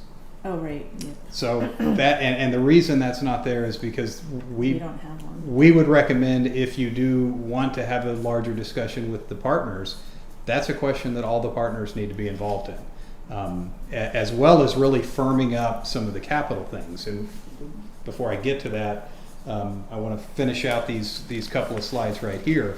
Yep. So if you go to the last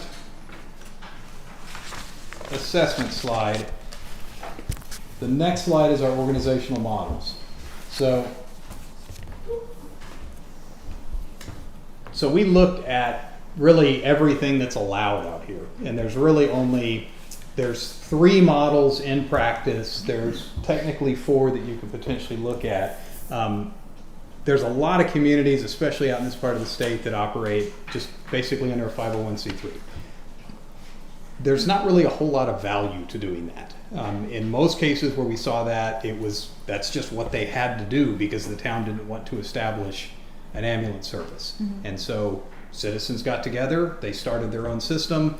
It's generally they're quasi departments of the town. There's all kinds of different variations between who owns the assets, in some cases disputes over things like that.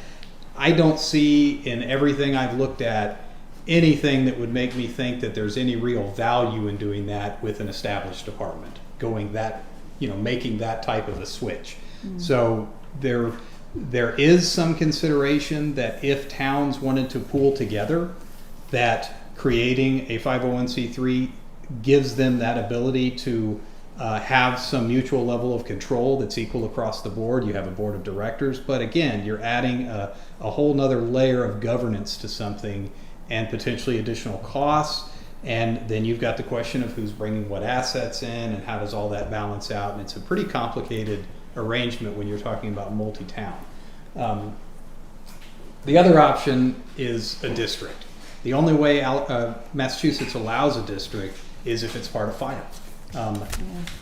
That's very difficult in this state to get every single town that would be participating in a shared service agreement to actually get their fire and their EMS on the same page and to consolidate.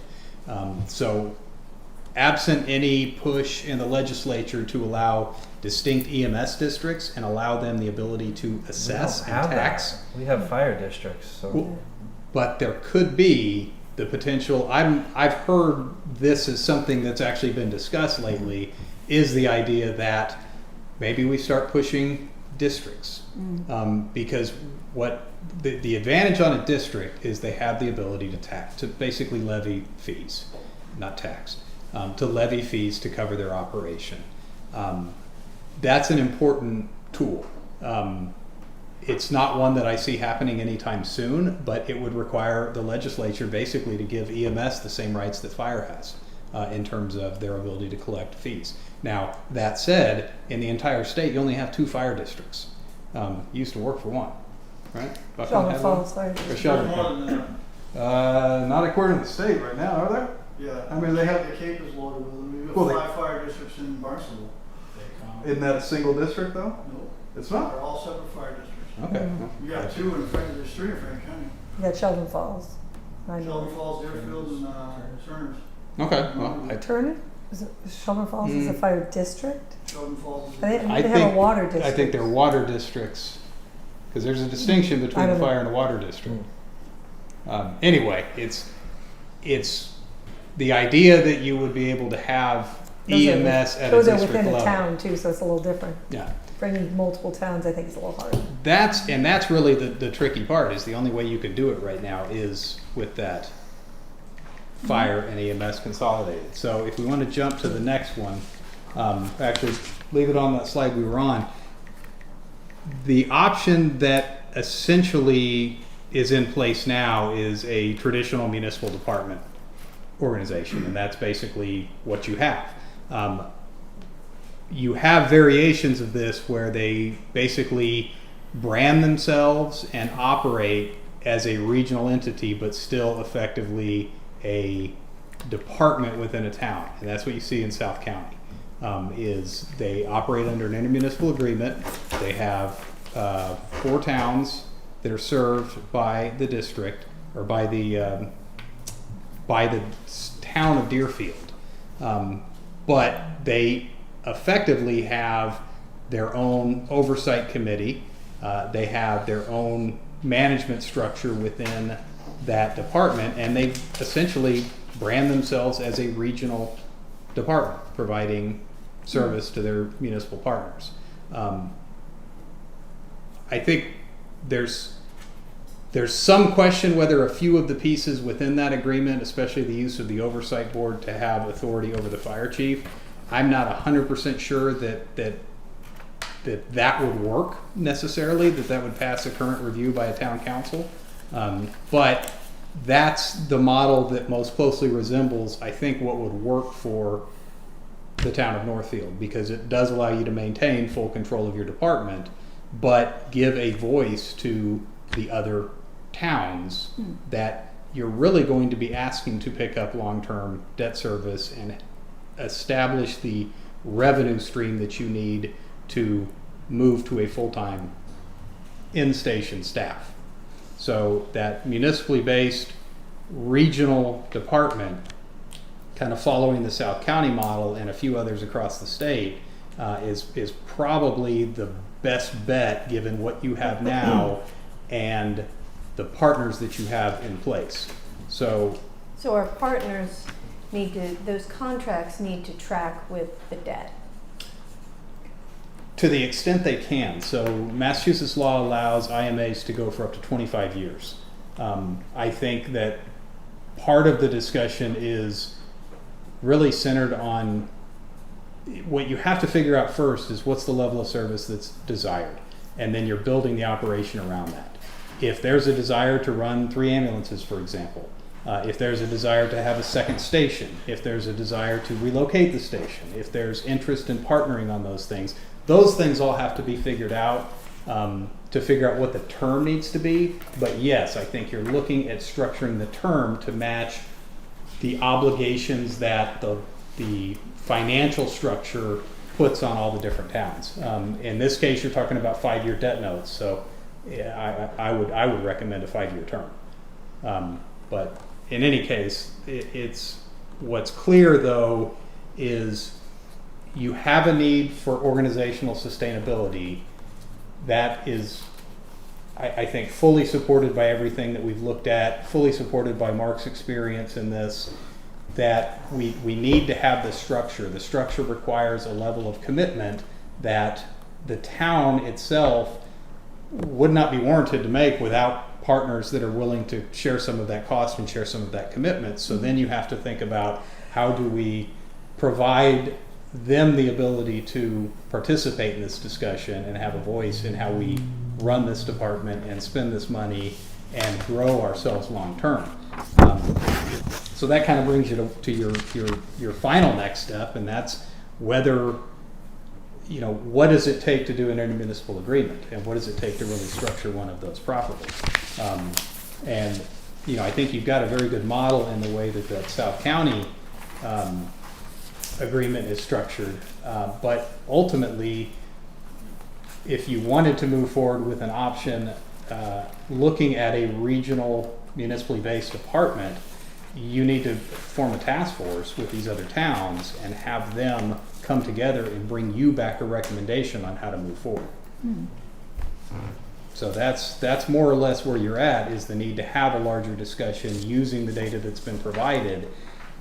That task force would really need to establish first and foremost what is the level of service we're after. What is our staffing model that we want to be after? What is the management structure that we want to be? And then you're going to have to revisit, this task force would revisit the CIP.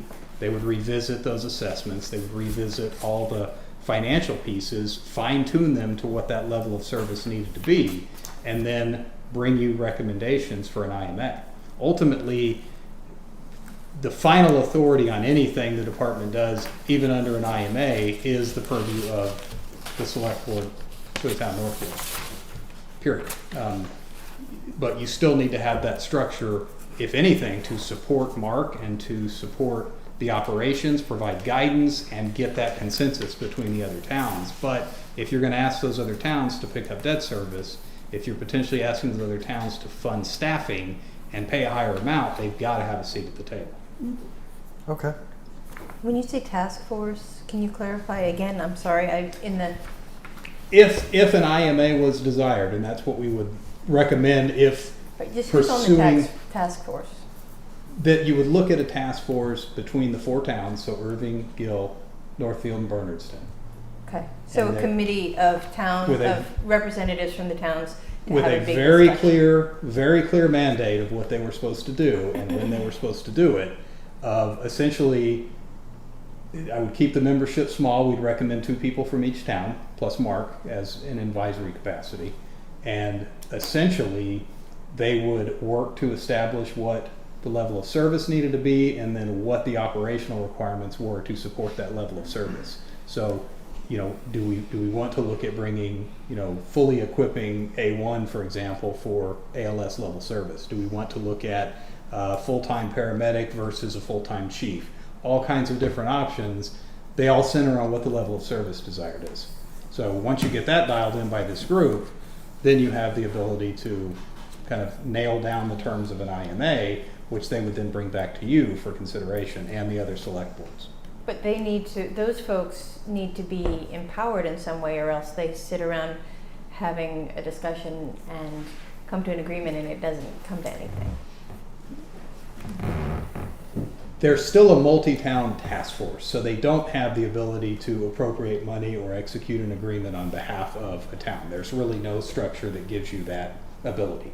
It's good faith, it's trust between the partners, and it is ultimately the select boards and then town meeting that's funding it.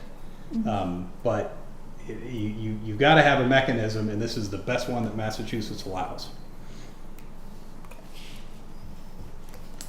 One thing that is worth considering is you've got opportunity in a couple of grant programs to fund implementation for something like this, to fund the legal fees required to have the attorneys review it, to fund potential capital asset acquisition, to fund first years of wages. So Kind of like a startup. basically the same grant you're under right now, Yeah. but at a bigger scale.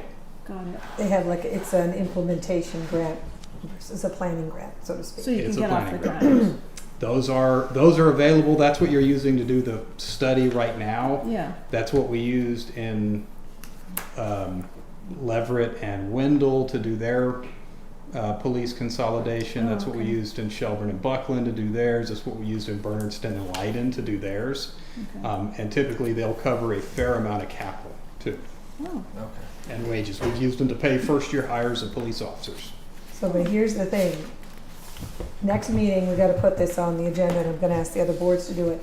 If you're gonna have this group, this task force, in very strict terms, and maybe I'll ask you to just give me a list of the things that you think need to be ironed out. This grant's in January. This board needs to meet now and perform quickly, and get just enough to get the apply for the Just grant. enough to get the grant. You're not gonna implement It an doesn't IMA. have to be dead dialed in. Right. What you're basically going to say is, we've looked at these things. These are some of the just things that we think we would like to implement in an IMA. Now we need an implementation grant to pull it together, to really do. And you may fine tune during the grant that you don't. Yeah. It's not going to be exactly what you thought it was going to be, but you have to come to them with an outline, a basic structure. You're not going to just say, "Oh, we've got this report. Now pay for us to." You got to have a little more meat on the bones to make that grant. I don't think you're not far from having the supporting data. None of that has to really be redone. What you need is an elected official from each town. You need a public safety official from each town to sit down with Mark and say, listen, this is what we want in an EMS service. We figure out what it costs. We talk about the assessment methodology. We fine tune everything.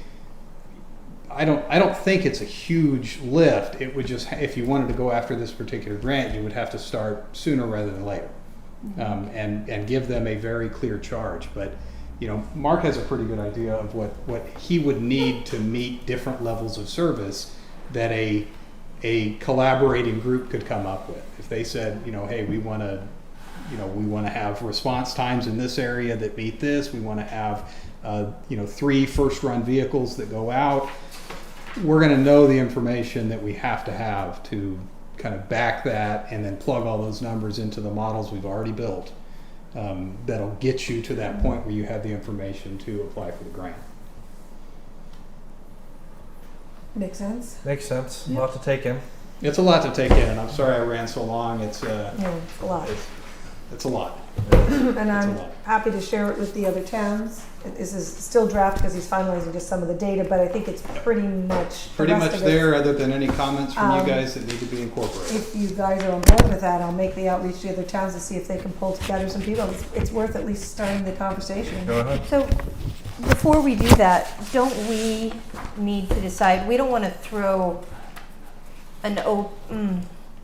don't we need to decide as a town which of the versions of assessment we want to use? 'Cause that's a pretty open, I see in here Irving in one iteration has a $5,000 and in another has a $24,000 burden. So that's a really big difference. I would actually recommend that you let the committee do that as part of their work. It's a collaborative process. Ultimately, Northfield has the final say, but I think any opportunity you have to let this task force weigh in and participate is better than the alternative. In any case, the impact on Northfield, if you look at it under any one of those scenarios, no matter what we do, Northfield's number really doesn't change a whole lot. The distribution is really more in the other partners. Because Northfield kind of sits in the middle on EQV. They sit in the middle on, you know, calls per resident, things like that. So it's the impact on the other town.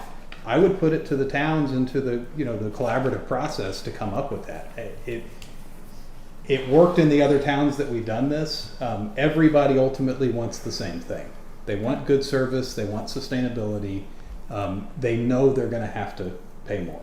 I think every town knows that the low cost of EMS days are heading behind us. So I feel like that builds some sort of partnership amongst all of the ones that are in there. So it feels more like a partnership than hey, we're just going to charge you for ambulance service. Yeah.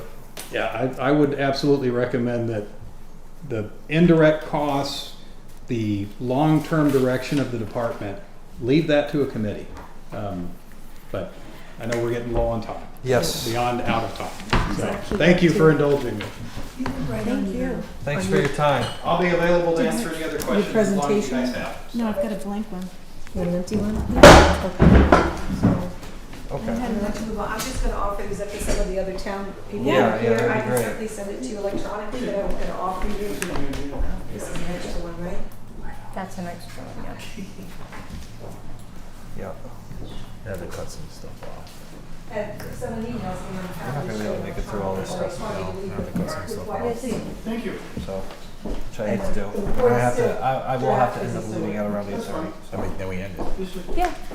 well, I hate doing that. I really am not What do you gotta a fan do? of doing that. So. Well, If we can choose what we can get. We prioritize for people that are here. So, yes, in the interest of time, we're going to prioritize our agenda items because of time constraints involving our participation. So, let's see.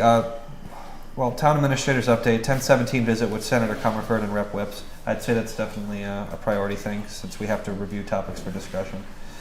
You have a bunch that have been carried forward. I didn't know if you wanted to add any. If you look at your proposed agenda items, we have been carrying forward. Just as long as we talk about rural schools and money for schools. Support for grants, small towns, public building assistance funding. You have, you want to add rural school funding? Yeah. Okay. You have the public safety building I think legislation? public building assistance funding bill is already on there. Okay, good. Okay. Because that's Yeah. timely right now. Because they do want me to She send talked them about some that stuff. last night too. They do want me to send them some stuff so they come prepared with some answers. Yeah. I'm I mean, sure this other is technically things. under Town Administrator's Update. So. Grant development, economic development, so that those are already on there.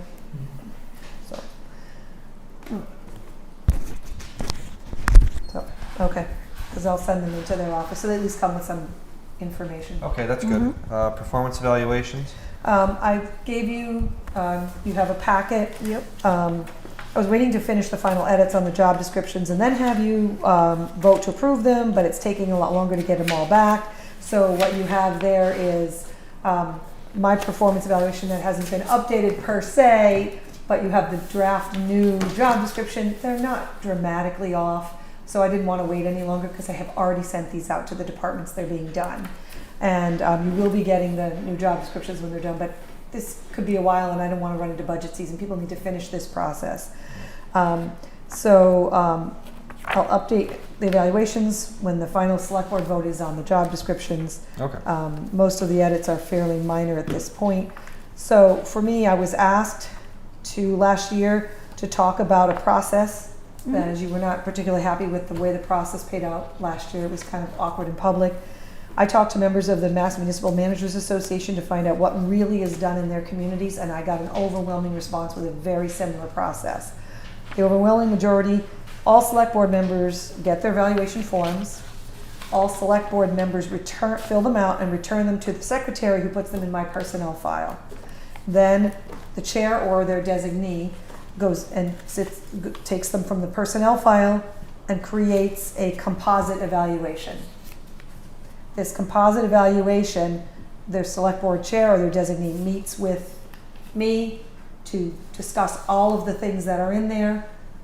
Then we can sign off on it in agreement. That becomes the public document. So it's a private meeting that Well, it becomes a public document. Yeah. Once it's signed off on, it is a public document. There's no doubt about that. All right. But that allows everybody to put them in it. Now, that's the process that was overwhelmingly explained to me. You obviously don't have to follow that process, but you kind of need to figure out tonight how you're going to do it because we need to know where those are going to go.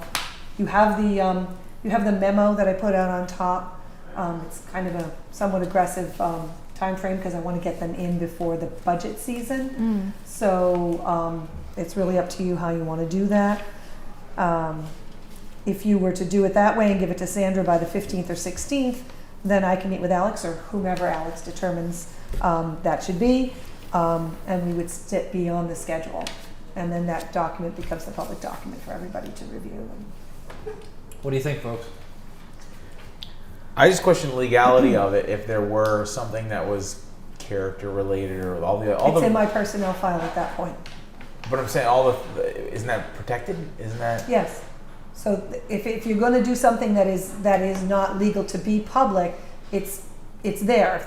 If a select board member wants to make a complaint about my character, I have a process. There's a process by law on how you do that. But we talked about this with Jeff Blake. How do you determine the difference between reputation, character, aside And from job. Professional competency Right. with your job? Right. That's I've going never after someone's understood that. professional. I've never understood that either, and I Going think it's after- designed that way. Yeah, It's designed going that after way. professional competence is, here's your job description and you have a copy of it. Am I doing my job? Can you say that I'm not doing something in my job? Okay. That's a problem. Personal character is, she's mean to the residents and we don't like her. And now you're getting into personal critique. Yeah. Those kinds of things are personality, and those have to be done through executive session. Those 48 are hours accusations. notice, yeah. Those are accusations against a person personally. But professional competence is you have my job description. Am I competently doing my job? What about failing to administer because you're an administrator or something? If you fail to administer, If somebody, it's in the job description as part of my It's a job and I'm failing competence. to do It's it, a competency that's thing. a competency Okay. issue. All right. I just want to make sure we're very careful. Right, and that's why it goes in the personnel file, and then the person who's going to be appointed to do it sees them all. And if somebody has an issue that doesn't go on the job description, then they have to raise it a different way. Okay. They have to call for an executive session. I have to be sent what the issue is, 48-hour notice, then the board can have an executive session to discuss those things. That's law for any town employee. Yeah. Any town employee has those rights. So why do we have a draft job description here? Technically, those are the ones that we're doing with our consultant. They haven't been approved by you yet. I'm waiting for all of the departments to turn them in.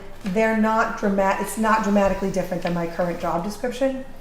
But since that's the one that's going forward, I gave you a chance, to use the draft one. I thought it had to be approved at town meeting. No, job descriptions are approved by the select board. Not the draft. I thought, but the original one was at town meeting. No.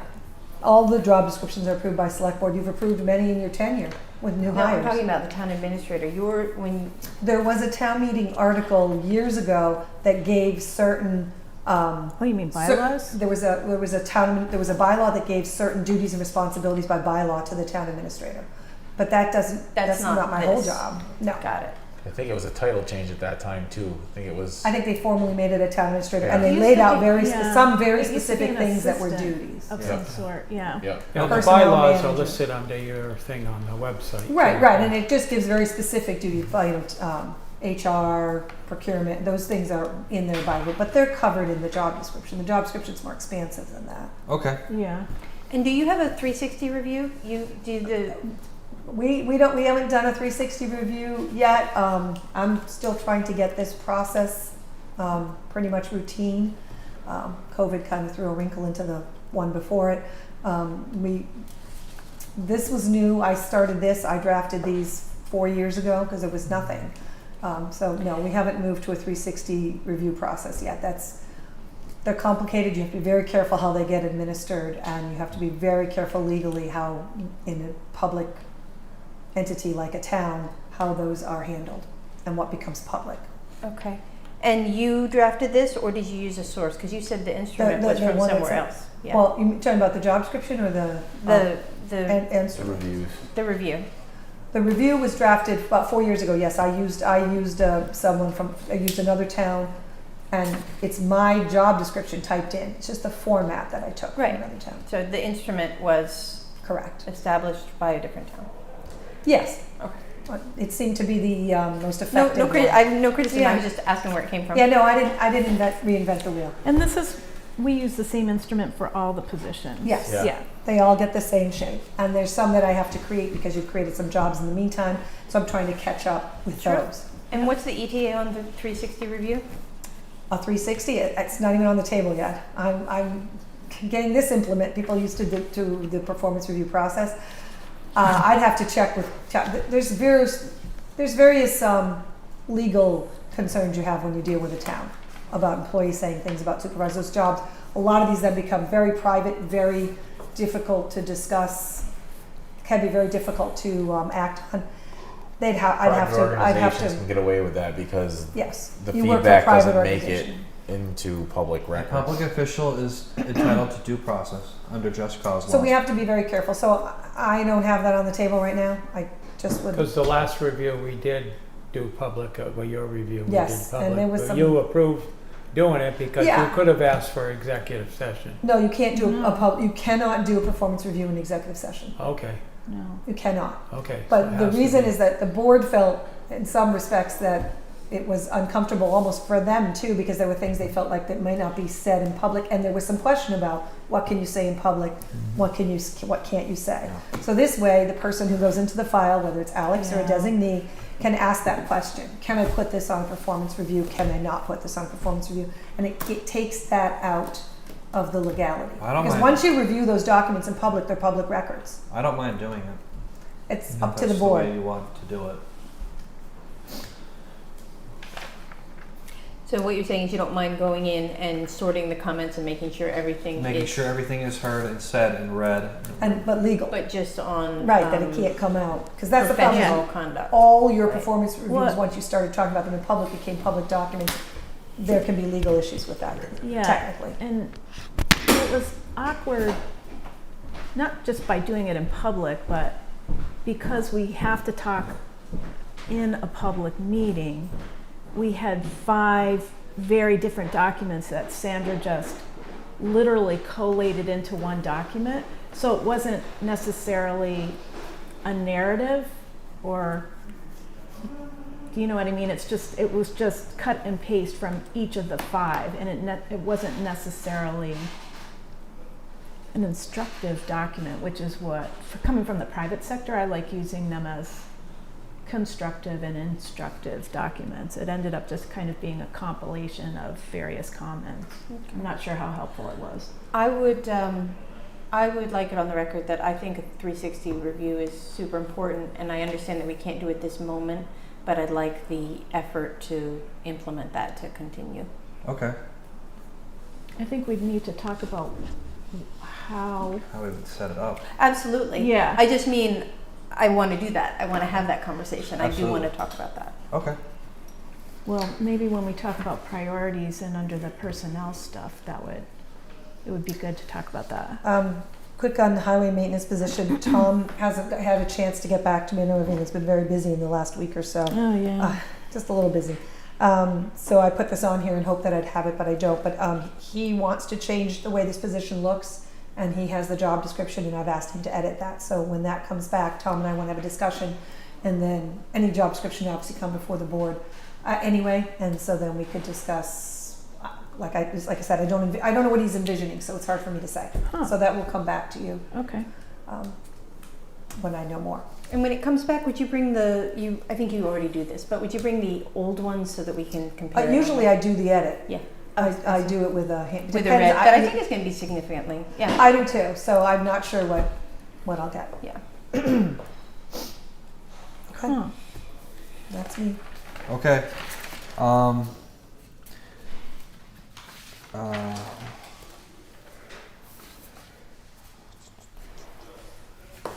The fire chief, we should probably do, Yeah. right? You have, yeah, we have We to have do to do that. that We have one, one member and of we have to do the emergency erosion services control one committee too, is that here. one.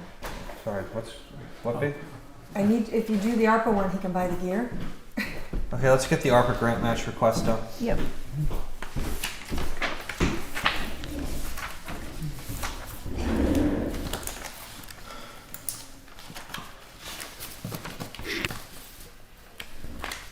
If I can find it.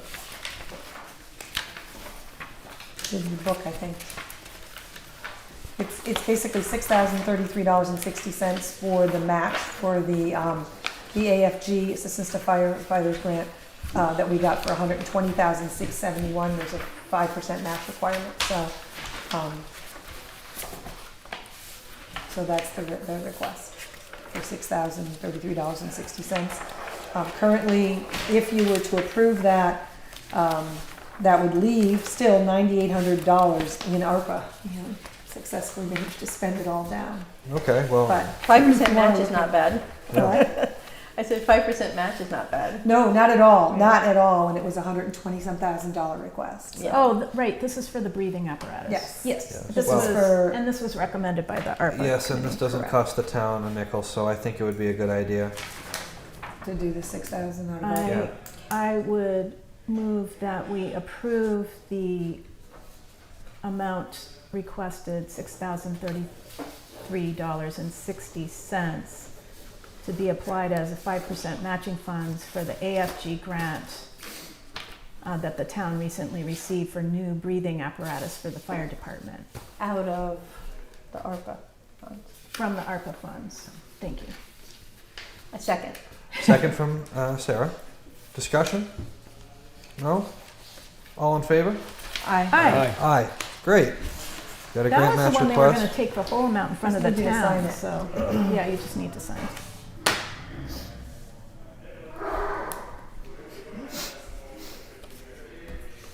All right. Can you close the door? Sorry, I'm just worried about what's getting picked up. Yeah, I just don't want, we can't like have it completely closed. No, right? just partially. Just Partially closed. they can still come in. It just don't latch it because we technically are open meeting. I'm just trying to dumb the sound a little. There we go. Thank you. Thanks, Bernie. All right, You need to do the members. yeah, that should be next. And then we'll get to like the time off request or something. We have to do the erosion control, Yeah. which is fairly straightforward. Okay. Why don't we do those? I'm sorry.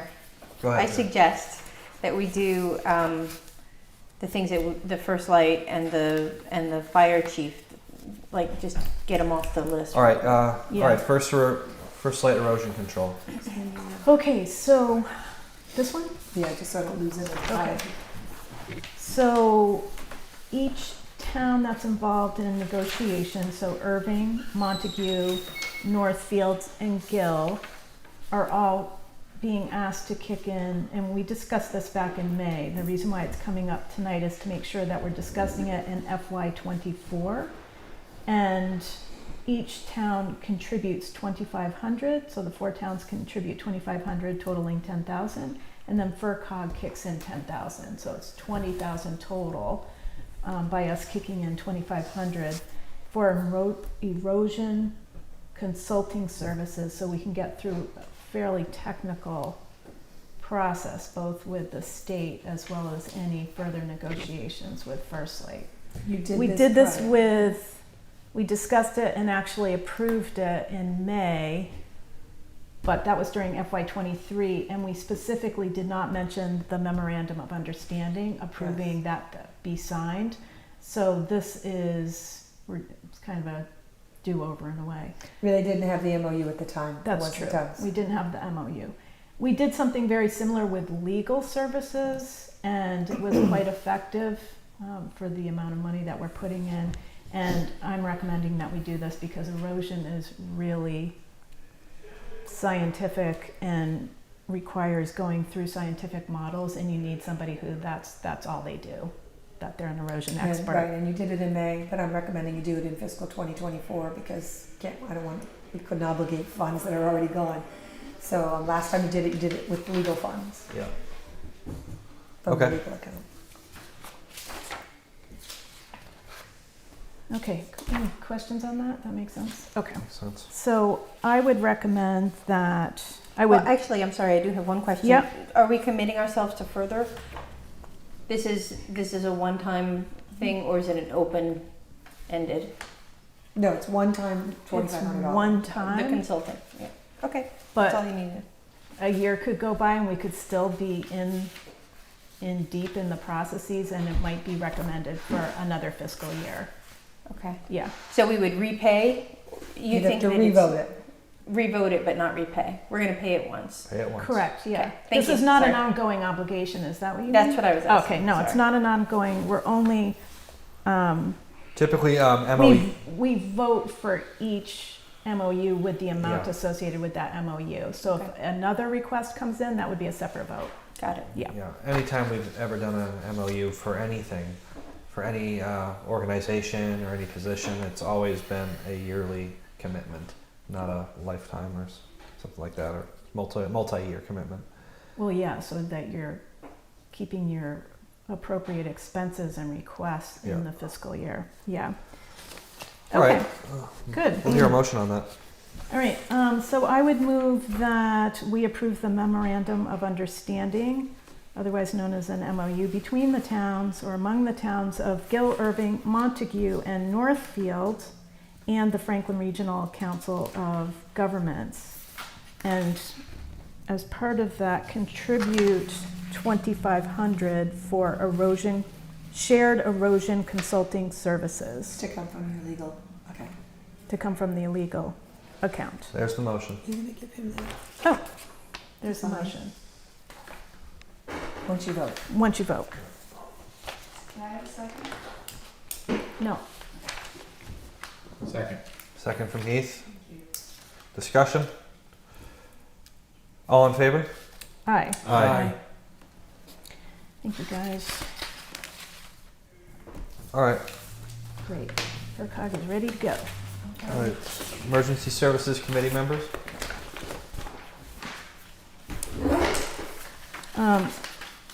You want to do the fire Fire chief chief? extension Yeah.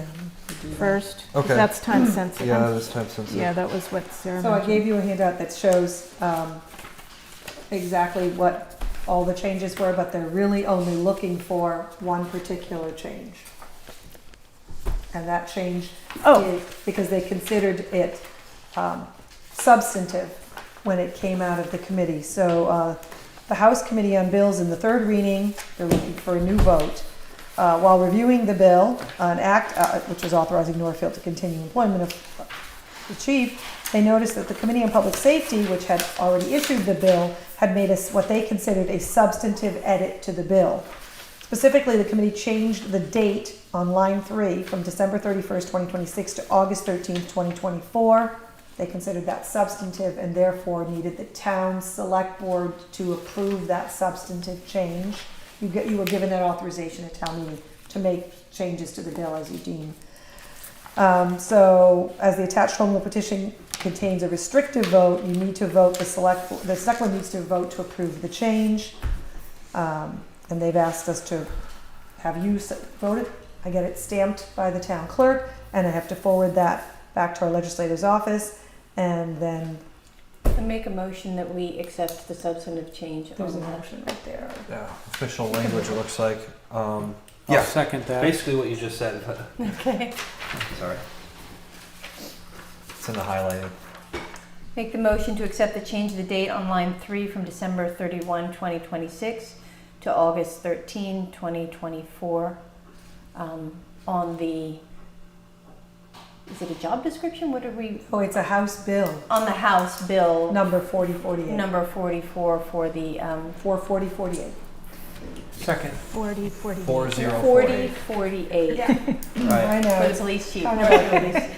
Second Yeah. from Bernie, motions from Sarah. Discussion? All in favor? Aye. Aye. Because that's the way I'm gonna give it to her to sign tomorrow.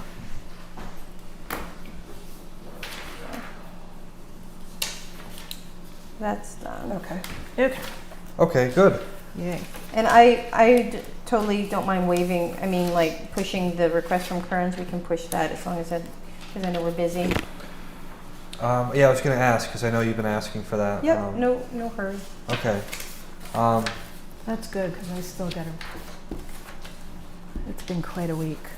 I'll just say that there's no topics not reasonably anticipated by the chair 48 hours. Before you jump, do you want to do the select board schedule? Because we kind of have to be ready to post those meetings going I forward. looked at it and I was fine with it. The one issue that I have is that by switching totally our Tuesdays, I'd like to do it on a piecemeal basis because Bernie has a work schedule. I think that will leave him out of all meetings if we shift by 1 week. Well, we only do it temporarily. I don't know. It's just for those 2 months. That's what we did last year. I know, Yeah. but I had more people working. Oh. My work schedule, I don't know if I can make any of those meetings. Okay. If we Just so you're change 'em? aware, Oh. you change them. So I'll But you also, can make the ones that were, The regularly scheduled ones, my schedule hasn't changed, it's just trying to get Yeah. coverage, because I have to leave early from my job. yep. That's, I might be able to, I can't guarantee it. Yeah, So- I think they just Where's overlap that with sheet? holidays though, right? Well, It's in. Third to last. Then if you stick with your regular schedule, your next Thanks. meeting is the 10/17, which is what is on the schedule. Your one after that is Halloween. I'm not meeting on Halloween. Yeah. And I'm 10/24 is off. Okay, so sorry. Go ahead. Yes, definitely skip Halloween. That would be a problem. right. So we were All trying the to little find monsters. trying to find a meeting in between those was kind of the intent of Yeah, that's moving a it a lot. week. Can we do I mean, if I'm meeting? the only one, I'll try, but I can't guarantee when I could get here. I might get here late. Can we do meeting coordination through email since it's technically not something? I mean, we're talking about scheduling meetings. It's not. The only problem I run into is scheduling for your meetings. We give people appointments all the time. And if we're going to do this week by week, I can't give people appointments No. except for 2 weeks ahead. So like I'm already scheduled I've scheduled sewer for November 7th. Okay. That's a month away, but I can't do that. I'm not saying you necessarily have to do all of this, but if I don't have at least a few weeks, we can't schedule. No, Except what for 2 I'm weeks I'm ahead. saying is I'll try, You know but I what? can't guarantee it. That's it. Just because of staffing. Could we consider? So the issue is the 10/20 by skipping Halloween, which we want to do.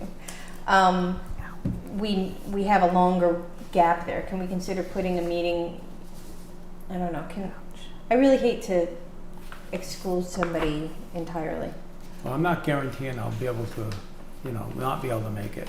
So, no, I just want everybody to know. So if I show up at 7, Yeah, we know. yeah, So I don't know. This is for you guys to decide. Yeah. I know you've got a lot going on, Bernie. yeah, it's all right. Yeah. All right. I think this was also working around the holidays too, so that's why I just looked down and Well, went, yeah, oh, I okay, looked it at the totally off makes weeks, sense. and Yeah. we're scheduled like Thanksgiving week. Yeah. And you come back Christmas, your next one would be the day after Christmas. Like the Mhm. 26th. Yeah. Yeah. The day So I after just New looked at it and Year's. went, this is Yeah. kind of So- what we we did were last. trying to Oh, I make it so understand. that you That's- met enough in between the. That's why I understand, but I No, just I wanted get to it. make sure you knew Yeah. that there was going to be some conflict with my schedule. But I just want to be upfront with that, and I understand because of the holidays. No, Why we're doing this. I think you're always good, Bernie, about telling us when you can and can't make it. I always Like I feel, said, at worst, I get here for 7. and you've done like with all your schedule changes, you've made most of the meetings. I never even. I use vacation time. Oh, really? Crap. And so procedurally, if Bernie's not going to be here, can he send like Andrea or Sandra notes about the topics that he's going to miss discussing? You could. Yeah. I could. Like I said, the issue would be, if there was something in that first hour important, I could. Well, and also if you let us know the week ahead, we have some leeway to try and rearrange. Pick the really important things and not put them on a week when Bernie says, as soon as you know I'm not going to be at the next meeting, you let us know. If it's not something that has to be done the next week, we can try to move it. Like, Well, if I can't make it here till 7 for some reason, we can put it later in the you agenda. could put it later in the meeting. Correct. There was also, I've done it before with other meetings. I've done Zoom Yeah. on yeah. on my phone. Yep. I can at least do the verbal. Yes. You know, You can participate. So we do have options. because I do have Bluetooth in the car, and that allows me to certainly hear what's going on and hear what's ask the going question. on. Yeah. And if there was something important, I can always pull over driving and chime in. Try and weigh in. I've done that with other meetings. Yeah. So. All right. So we're just gonna leave it then?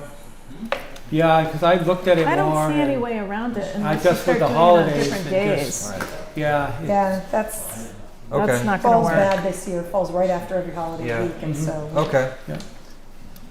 So do you need a motion or I are we don't all think so. set? We don't Okay. ever motion Okay. something like that. I think if you Just guys checking. just accept this as your schedule. Obviously, Yeah. it's always subject to change. You can always change a meeting night. So you do have that option. All right. But at least if we stick it in there, we can start working around So, it. and then the only question about pushing the Emergency Services Committee is just that we've just identified a big decision that they might need to be a part of. Right? When we said that in January, we've got a January Well, we'll put grant on coming The up. next agenda, it's probably going to be 2 appointees. One, I assume, is going to be a select board member, and then you guys are going to have to determine who the other appointee is. Oh, For that, but that, I'm talking about the additions to the emergency services. Are we gonna, if we're, oh, you think that they're related? Is that what you're saying? well, I don't know, yeah, I think I that mean, they- that they should be discussed. Obviously, they're related, but that they should be discussed at the same time. No, I was saying, should we do the additions tonight, rather than push? Because we have that decision that could conceivably involve their input, but it sounds like it might not involve their input, is that correct? I don't think so, only because that's the facility, and this is actually a regionalization plan. It might down the road, if you decide to talk about the facility, Okay, in the next, phase of it, but all right. So it's a time off request. We should probably get it approved. Yep. Somebody who needs to take vacation. We don't ever state time off. The dates that they leave for security purposes, it's not really necessary, but as the department heads that we are, we just look at it for the individual Yep. who's looking to take the time off. Well deserved. I make a motion that we approve the time off request. Second. After Sarah looks at it, further discussion before we take a vote.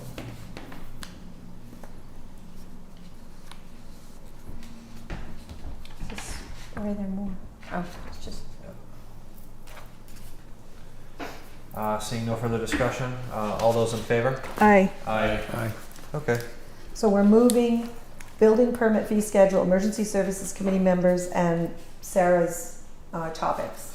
Are Yeah, those the three so, things and we're when we moving? put those 3 things in the next meeting, I mean, it's, either way, I'm the bad guy. Like, if I cut the guy off after an hour, I'm the bad guy. I don't get the topics that we've been pushing off, I'm the bad guy. And I don't like being the bad guy. I like running a meeting where I'm not the bad guy. you're not the bad guy this time. So- This was an important conversation, we needed to have it. We Okay, could have gone on longer. Sitting here for 3 hours, so. okay, 3.5. Play the bad guy, they can show up. Okay. So, okay. You do what you have to do, Alex. This Yeah. is, I think we've made, Did we want to do the auxiliary member though? Is Yeah. that necessary?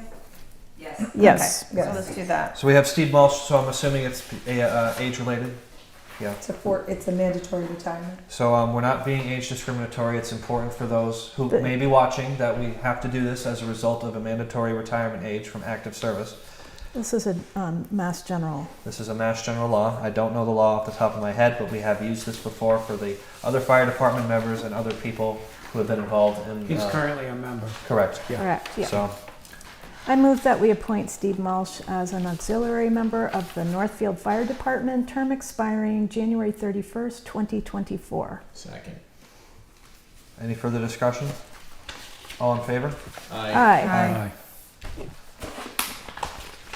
If people want to send me anything that's not on the proposed agenda list, I can certainly add it. October 17th is coming off, and I'll add a whole bunch of these on.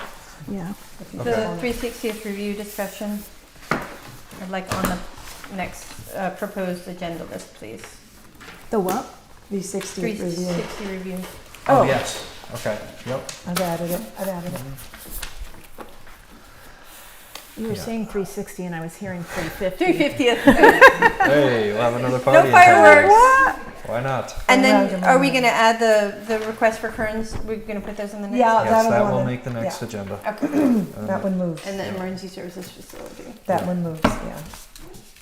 So we'll just do the recognition of service here. I read the letter regarding Officer Chad Sumner on his diligence to correctly respond to a citizen concern regarding those terribly sometimes unprofessional truck drivers that happen to go down roads that they're not supposed to go down because they can't read English. I'm assuming it's because of that, or they're not aware of the fact that there is a language where they shouldn't be going. So I really do appreciate Chad for taking the time to meet with this citizen by the school. Her cable line got ripped out Yeah. because the thing was too high. Yes. Yeah. So The thing being transported. just a fantastic work of customer service and good proactive community policing by Chad. And it's good to see that type of accountability being practiced at a department. And I just, he's awesome. He's just like such a personable dude that you can go up to. And I'm really glad that this resident felt that same way. So if anybody else has anything to say about that. No, I love working with him. No, no, He's like a big old dad. I have a shout out, and I think everybody has already said it, but the 350th, to the folks who did the volunteers who did it, to the people, to the towns who showed up, it was pretty amazing. Yeah. And I thought it was a big bite of small town and really awesome. I got to run off that. Robin Vandermatt, Samantha Tavares, Regis Crosby and Tony Mato Sr., Kathy Lamas, Northeast Paving. Kudos. And other individual volunteers. But that core group made your day, trust me. So they made your day. I would like to and do... Four Sword Brewery, right? Yeah, that was a whole... Oh my gosh. I didn't even get into the fireworks. I would like to put it on the agenda that we actually do a formal recognition as an appointment and have them all come in, or... Sure. Do you know what I mean? Or debrief. Well, kind a of? debrief and you. a thank in person and officially recognize everyone. Absolutely. And maybe we do like... I'm not forgetting Stacy. We all love Stacy. Yeah. And Andrea, thank you for Yeah, I'll see what you whipping can that fit that. parade. Stacy, who personally through her prayers kept the rain away. Well, we call it the rain dance, but in this case it was the anti-rain dance. So Trust me, we did a lot of texting back and forth about rain. Yeah. I think the cane helped. Yeah. Like. That whole dance and walk. Yes, I that's think. right. Yeah. Okay, I'm sorry, folks. I gotta go. There's something going on. Okay. So move to adjourn? I would like to move to adjourn. Second. Discussion? All in favor? Aye. Aye. There you Thank go. you. Thank you.